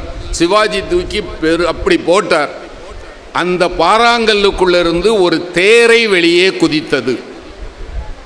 ராமதாசர் சிவாஜிக்கு தோளை தட்டினார், நீ எவ்வளவு பெரியவன் சிவாஜி, இந்த தேரைக்கு கூட சாப்பாடு கொடுத்துருக்கிறா பாத்தியா, இந்த தேரைக்கு கூட நீ சாப்பாடு கொடுத்துருக்கிறா பாத்தியான்னா. சிவாஜி அறிவார்ந்த சிஷ்யன், காலில் அப்படியே சாஷ்டாங்கமாக விழுந்துட்டார். அவர் என்ன சொல்லுகிறார், இந்த கல்லுக்குள்ள ஒரு தேரை இருக்கிறதே, அதற்கு உணவு கொடுத்தது நீயா? அனைவருக்கும் தருபவன் அங்கே இருக்கிறான், இங்கே அம்பிகை என்ற பெயரில் எழுந்தருளி இருக்கிறாள், உனக்கு என்னடா ஆணவம்? ஆகவே துணிவு என்பது ஆணவத்தையும் தரும். நல்ல குருநாதர் இருந்தால் அந்த ஆணவம் அகன்று போகும். மறந்து விடாதீர்கள், சிவாஜி அரியணை ஏறிய போது அவர் அரியணையில் அமரவில்லை, தன்னுடைய குருநாதர் எழுதிய தாசபோதம் என்ற நூலைத்தான் அரியணையில் வைத்து ஆட்சி செய்தார் என்பது அவருடைய பணிவுக்கு எடுத்துக்காட்டாக அமைந்தது. குருநாதர் சொன்னார், அப்பா நீ எனக்கு குருதட்சணை தரல, உங்ககிட்ட கேட்கலாம் அல்லவா? அவர் சொன்னார், இந்த ராஜ்யமே உங்களது, நீங்கள் அரியணையில் அமருங்கள். வேண்டாம், நான் அதற்கு வரல. ஆனால் குருதட்சணை என்ன தெரியுமா? உன்னுடைய நாட்டில் இருக்கிற மக்கள் ஒருவரை ஒருவர் சந்திக்கிற போது ராம் ராம் ராம் என்று சொல்ல வேண்டும். இதுதான் எனக்கு தருகிற குருதட்சணை. இன்றைக்கும் நீங்கள் மகாராஷ்டிரத்தில் போனால், ஒரு வீட்டுக்குள்ளே போனால் அவங்க வாங்கன்னு சொல்ல மாட்டாங்க, ராம் ராம். விடைபெற்று போகிற போது என்ன சொல்லுவாங்க தெரியுமா? ராம் ராம். இந்த ராம மந்திரம் ஒலிக்க வேண்டும் என்று சொன்னால் சிவாஜி செய்தார். இப்போ ஐயாவளியில் ஒரு நிலை உண்டு, சந்திக்கிற போது என்ன சொல்லுவாங்க? ஐயா உண்டு. விடைபெறுகிற போது என்ன சொல்லுவாங்க? ஐயா உண்டு. எல்லாம் ஐயா என்கிற பணிவு வந்து விடுமானால் வாழ்க்கையில் எல்லா சிறப்பும் வரும். அப்போ நான் இந்த பக்கம் போயிட்டேன்னு முதலே நினச்சிடாதீங்க, இல்லையா? ரெண்டும் வேணும், பணிவு வேண்டும், துணிவும் வேண்டும். தம்பி ரொம்ப அருமையாக அந்த ஒரு ஆங்கில தளபதியினுடைய வரலாற்றை சொன்னார். மறந்து விடாதீர்கள், தேசபக்தி வேறு, தெய்வ பக்தி வேறு அல்ல. புரியும்? தேசபக்தி வேறு, தெய்வ பக்தி வேறு அல்ல. இது இந்த சிறியவனுடைய வார்த்தை அல்ல, கம்பீரமாக எழுந்தருளி இருக்கிற சுவாமிஜியினுடைய வார்த்தை. சுவாமிஜி சொன்னார், இந்திய இளைஞர்களே, இன்னும் 1 நூற்றாண்டுக்கு நீங்கள் வணங்க வேண்டிய தெய்வம் வேறு எவரையும் அல்ல, இமயத்திலிருந்து கன்னியாகுமரி வரை பறந்து கிடக்கிற இந்த பாரத தேவிதான் உங்களுடைய வழிபடு தெய்வமாக இருக்கட்டும். உங்களுடைய லட்சிய புருஷன் யார் தெரியுமா? நான் ராமனையோ கிருஷ்ணனையோ நான் வழிபடுகிற தேவி பவதாரணியையோ சொல்லவில்லை. உங்களுடைய லட்சிய நாயகன் ஆஞ்சநேயனாக இருக்கட்டும். ஏனென்றால் ஆஞ்சநேயனுக்கு தன்னை பற்றிய சிந்தனை இல்லை, எல்லா சிந்தனையும் ராமனை பற்றியதுதான். அதனால் உங்களுடைய சிந்தனை கீழே கிடக்கிற இந்த பாரதத்தை மேலே கொண்டு வருகிற தேசபக்தி என் இளைஞர்களுக்கு வேண்டும் என்று சொல்லி தந்தது யார் என்றால் சுவாமி விவேகானந்தர். அதனால் உங்கள்கிட்ட இருக்கிறவங்கள்ட்ட சொல்கிறேன், ஆங்கிலேயர்கள் நம்மை ஆண்டு ஆண்டு எங்கு விலங்கு போட்டார்கள் தெரியுமா? கைகளிலும் கால்களிலும் அல்ல, நமது மூளையில் விலங்கு போட்டார்கள். கால்களிலும் கைகளிலும் போடப்பட்ட விலங்கை 1947 ஆகஸ்ட் 15 உடைத்து எறிந்து விட்டோம். ஆனால் இன்றும் மூளையில் போடப்பட்ட விலங்கை நாம் கழற்றி எறியவில்லை. வீட்டில் போனால் அம்மானி கூப்பிட மாட்டீங்களா? யார் வீட்டில் அம்மா இருக்காங்க? மம்மி. மம்மின்னா எகிப்தில் நான் சொல்ல விரும்பல, மறந்து விடாதீர்கள். யார் உலக கோடீஸ்வரர்கள் தெரியுமா? யார் ஒருவருக்கு தாயும் தந்தையும் நீண்ட காலம் உயிரோடு இருக்கிறார்களோ அவர்கள்தான் உலக மகா கோடீஸ்வரர்கள். அந்த அம்மாவை போய் மம்மி ஆக்கலாமா? ஏம்மா, அப்பா 1 வாரம் ஷேவ் பண்ணாமல் இருந்தால் அவர் தாடியா? Daddy, dot. டோடுன்னா தவளையில் ஒரு வகைம்மா. நம்ம பெண்களை பாருங்க, மகாலட்சுமி மாதிரி இருக்கீங்க. பக்கத்து வீட்டு குழந்தை வந்து 1 வினாடியில் ஆண்டி ஆக்கிறது. ஆண்டி. அப்போ அவர் என்ன ஆண்டனாவா? நீங்கள் நல்லா நினைச்சு பாருங்க, இது போலித்தனம் இல்லையா? அத்தை, மாமி, சித்தி, பெரியம்மா, இந்த 4ம் ஒரே உறவையா? சித்தியும் அத்தையும் ஒன்னா? நீங்க ஆண்டின்னு கூப்பிடுறீங்களா? அது சித்தையா அத்தையா? ஆண்டி. அவரை கொலையே பண்ணிடுறது அங்கிள். அது மாமாவா சித்தப்பாவா பெரியப்பாவா? அங்கிள். இதுதான் போலித்தனம். தயவு செய்து உறவு சொற்களை தமிழ்ல சொல்லுங்க. இன்னைக்கு தமிழர்கள் வீட்டில் சோறு கிடையாதுங்க, ரைஸ். ஏன்னா சாப்பிட்றது ஷேக்ஸ்பியருக்கு பேரன், பரிமாறுறது பெர்னாட் ஷாக்க பேத்தி. ஆமாம்மா, கொஞ்சம் ஒயிட் ரைஸ் வைங்க, கலர் ரைஸ் வைங்க. எதுக்குடா உயிரை விடுற? தயிர் சாதம்னு சொல்லிட்டு போய. 2 நாளைக்கு முன்னால் நான் தம்பிகளோட ஒரு உணவு விடுதியில் சாப்பிட்டுட்டு இருக்கிறேங்க. எதிர்த்தாப்பில் ஒரு அம்மா, அதுமா ஏதோ நம்ம சகோதரி தான், அந்த பரிமாறுகிற கூட்டு சொல்கிறது, இட்லிக்கு ஒயிட் சட்னி வை. நம்ம மாரியம்மாள் வாயில் தேங்காய் சட்னி வரமாட்டேங்குது. ஏன்னா இப்படி பேசினா நம்ம படித்தவர்கள் என்று நினைக்கிறோமே, இதுதான் அடிமைத்தனம். நாம் விவேகானந்தருடைய வாரிசுகளாக இருந்தால் தயவு செய்து இந்த பண்பாட்டை நேசியுங்கள், நம்முடைய தாய்மொழியை நேசியுங்கள். அதுதான் நாம் வீரமானவர்கள் என்பதற்கு எடுத்துக்காட்டே தவிர இன்னொருவருக்கு அடிமையாவதல்ல. ஆனால் இப்போ தாத்தான்னு சொல்லிட்டா தாத்தா துடிச்சு போயிடுறாரு. கிராண்ட் பா வேண்டாங்க, இனிமேலாவது தமிழில் பேசுவோம். ஏன் சொல்ல வந்தேன்னு சொன்னால், துணிச்சல் என்பது சாதாரணமானது அல்ல. துணிவு என்பது, தேசபக்திக்கு தேவை துணிவு. இந்த நாடு கண்ட மாபெரும் வீரர்கள் யார் தெரியுமா? பகத்சிங், ராஜகுரு, சுகதேவ். இந்த 3 பேரையும் கேள்விப்பட்டிருப்பீங்க இல்லையா? இதில் 3 பேருக்கும் தூக்கு தண்டனை. மார்ச் 24ஆம் தேதி தூக்கு தண்டனை விதிக்கப்பட்ட பிறகு இந்த 3 பேரும் தனியாக அடைக்கப்பட்டிருக்கிறாங்க கண்டம் செல்ல. தூக்கு கைதிகளை தனியாக தான் வச்சிருப்பாங்க. சூரியனே அஸ்தமிக்காத பிரிட்டிஷ் சாம்ராஜ்யம் இந்திய நாட்டின் வீரர்களை கண்டு நடுங்கி இருக்கிறது. 24ஆம் தேதிக்கு பதில் 23ஆம் தேதியே தூக்கு என்று மாற்றியது. இங்கு வழக்கறிஞர்கள் இருக்கலாம். தூக்கு தேதி நிர்ணயித்த பிறகு மாற்றுவதற்கு யாருக்கும் உரிமை கிடையாது. ஆனால் பிரிட்டிஷ் சாம்ராஜ்யம் மது வீரர்களுக்கு முன்னால் கோழைத்தனமாக நடுங்கி இருக்கிறது. இந்த தூக்குன்னு சொன்ன உடனே ராஜகுருவும் பகத்சிங்கும் சிரித்து விளையாடிட்டு இருக்காங்க, மாமனார் வீட்டுக்கு போனது மாதிரி. சுகதேவ் மட்டும் டல்லாக இருக்கிறான். மற்ற 2 பேரும் கிண்டல் பண்ணுறாங்க. ஏண்டா பயப்படுறியா, விளையாடாதீங்கடா, நான் ஏதாவது சொல்லிடுவேன். 23ஆம் தேதி காலை அந்த ஜெயில் சூப்பரிண்டென்ட் வந்து சொல்லுகிறார், மாலை 5 மணிக்கு முதல் தூக்கு சுகதேவுக்கு, 6 மணிக்கு ராஜகுருவுக்கு, 7 மணிக்கு பகத்சிங்கிற்கு. முதல் தூக்கு சுகதேவுக்கு. இது தெரிஞ்ச உடனே சுகதேவ் ஆடுகிறான், பாடுகிறான், நண்பர்களை கட்டி தழுவுகிறான். ஏண்டா இப்போ சந்தோஷப்படுறேன்னா என்ன சொன்னான் தெரியுமா? நண்பர்களே, எனக்கு ஒரே ஒரு ஆசைதான்டா, நான் உயிரோடு இருக்கிறவரை என் நண்பர்கள் தூக்கு மேடை ஏறக்கூடாது. இப்போது முதலாவது தூக்குக்கு போவது நான். நண்பர்களே, நான் மேலே சென்று உங்களை வரவேற்பதற்காக காத்து நிற்பேன் என்று சொல்லி தூக்கு மரத்தை கூட வாழ்வினுடைய இனிய மரமாக கருதிய துணிச்சல் நிறைந்த வீரர்கள் நிறைந்த திருநாடு இந்த பாரத திருநாடு என்பதை ஞாபகத்தில் வைத்துக் கொள்ளுங்கள்.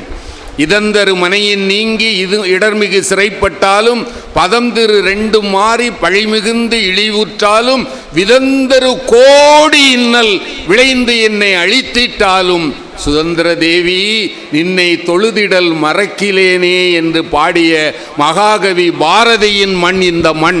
அப்போ துணிவு வேணுமா வேண்டாமா? தம்பி அதைத்தான் சொன்னார். துணிவு இல்லை என்றால் நாம் இல்லை.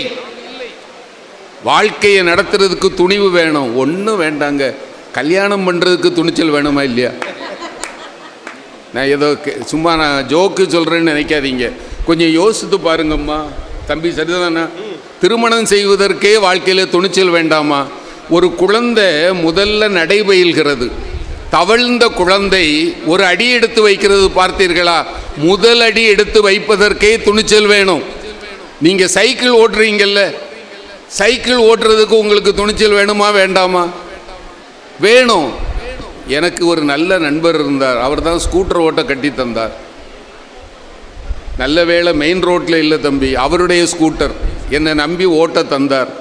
கொஞ்ச தூரம் போன உடனே நான் அதுவரை சைக்கிள் ஓட்டிக்கிட்டு இருந்தவன், எதிர்த்தாப்பில் ஒரு வண்டி வருகிற போது, ராஜாராம் பிரேக் அப்படின்னா நான் சொன்னேன், பிரேக்கை தான்யா பிடிக்கிறேன், நிற்க மாட்டேங்குதுன்னே. அவர் சொன்னார், அறிவு கட்டவனே, அது கிளச்சு, பிரேக்கு காலுக்கு கீழே இருக்குன்னார். சைக்கிள் ஓட்டுனவனுக்கு தெரியுமா? தெரியாது இல்லையா? அதனால் ஒன்று நினைவில் வைத்துக் கொள்ளுங்கள், ஒரு ஸ்கூட்டர் ஓட்டணுமா துணிவு வேணும். ஒரு கார் ஓட்ட படிக்கிறீர்களா துணிவு வேணும். வாழ்க்கையில் வெற்றி என்னும் பாதையில் அடியெடுத்து வைக்கிறீர்களா துணிச்சல் வேணும். நிறைய பேருக்கு திறமை இருந்த கூட சுயதொழில் தொடங்க மாட்டாங்க. ஏன்னு சொன்ன, நான் வெறும் பக்தியை மட்டும் சொல்லல, வாழ்க்கையும் சேர்த்து சொல்கிறேன். ஒருவேளை தோற்றுவிட்டால், இந்த தோற்றுவிட்டால் என்ற பயமே இருக்கக்கூடாதுங்க. இன்று தோற்றால் நாளை வெற்றி பெறுவோம். இன்னைக்கு ஒரு கவிஞன் சொன்னான், 10 முறை கீழே விழுந்தவனை பூமி தாய் முத்தமிட்டு சொன்னாள், நீதானே 9 முறை எழுந்தவன் என்று. இல்லையா? 10 தடவை விழுந்துட்டான்னு சொன்ன என்ன அர்த்தம்? 9 தடவை எழுந்து நின்றிருக்கிறான் அல்லவா? அவன் 10வது முறை விழாமல் நிற்பான். அந்த துணிவுதான் வாழ்க்கையில் வெற்றியை தரும். அதெல்லாம் உண்மைதான். ஆனால் இங்கே கேள்வி என்ன? இறையருள் பெறுவதற்கு துணிவு வேணும். துணிவு வேணும். நான் எம்பெருமான் முருகனை வணங்குகிறேன், அவன் எனக்கு எல்லாம் தருவான் என்கிற நம்பிக்கையும் துணிவும் கட்டாயம் வேணும். அது இருந்தால்தான் காவடியை தோளில் ஏற்ற முடியும் என்பதை மறந்து விடாதீர்கள். அவனை நம்பித்தான். ஆனால் துணிவு எவ்வளவு இருந்தாலும் அவன் முன்னால் போகிற போது நான் என்பது ஒன்றும் இல்லை, எல்லாம் நீயே, எல்லாம் நீயே, உன் திருவடிகளை நான் சரணடைகிறேன். இந்த சரணம்னு சொல்ல கேட்டது தம்பி நீங்கள் தானே? அதுதானே சொல்கிறோம். அம்மே சரணம், தாய் தேவி சரணம் என்று சொல்லுகிற போதே என்னிடத்தில் ஒன்றும் இல்லை, எல்லாம் நீயே. ஆட்டுவித்தால் யார் ஒருவர் ஆடாதாரே, இல்லையா? நாம் பேசுகிறோன்னு சொன்னால் அவள் பேச வைக்கிறா, பேசுகிறோம். வாழ்க்கையில் வெற்றி பெறுவதற்கு துணிவு தேவை தேவை தேவை. ஆனால் இறையருளை பெறுவதற்கு பணிவு மிக மிக தேவை. நன்றி, வணக்கம். ஒரு நிமிடம். இந்த நிகழ்ச்சிக்கு உபயதாரராக இருக்கக்கூடிய நாகர்கோவில் திரு எஸ்கே மார்க்கெட்டிங் உரிமையாளர்களுக்கும் திரு திருநெய்னார்குறிச்சியை சார்ந்த எஸ் நாகராஜன் சதீஷ் அவர்களுக்கும் அறிவியல் விஞ்ஞானி பெங்களூரில் பணியாற்றக்கூடிய ISRO விஞ்ஞானி உயர் திரு சங்கர மாடசாமி அவர்களுக்கும் எங்கள் இதயம் நிறைந்த நன்றியை பணிவுடன் தெரிவித்துக் கொள்கிறோம்.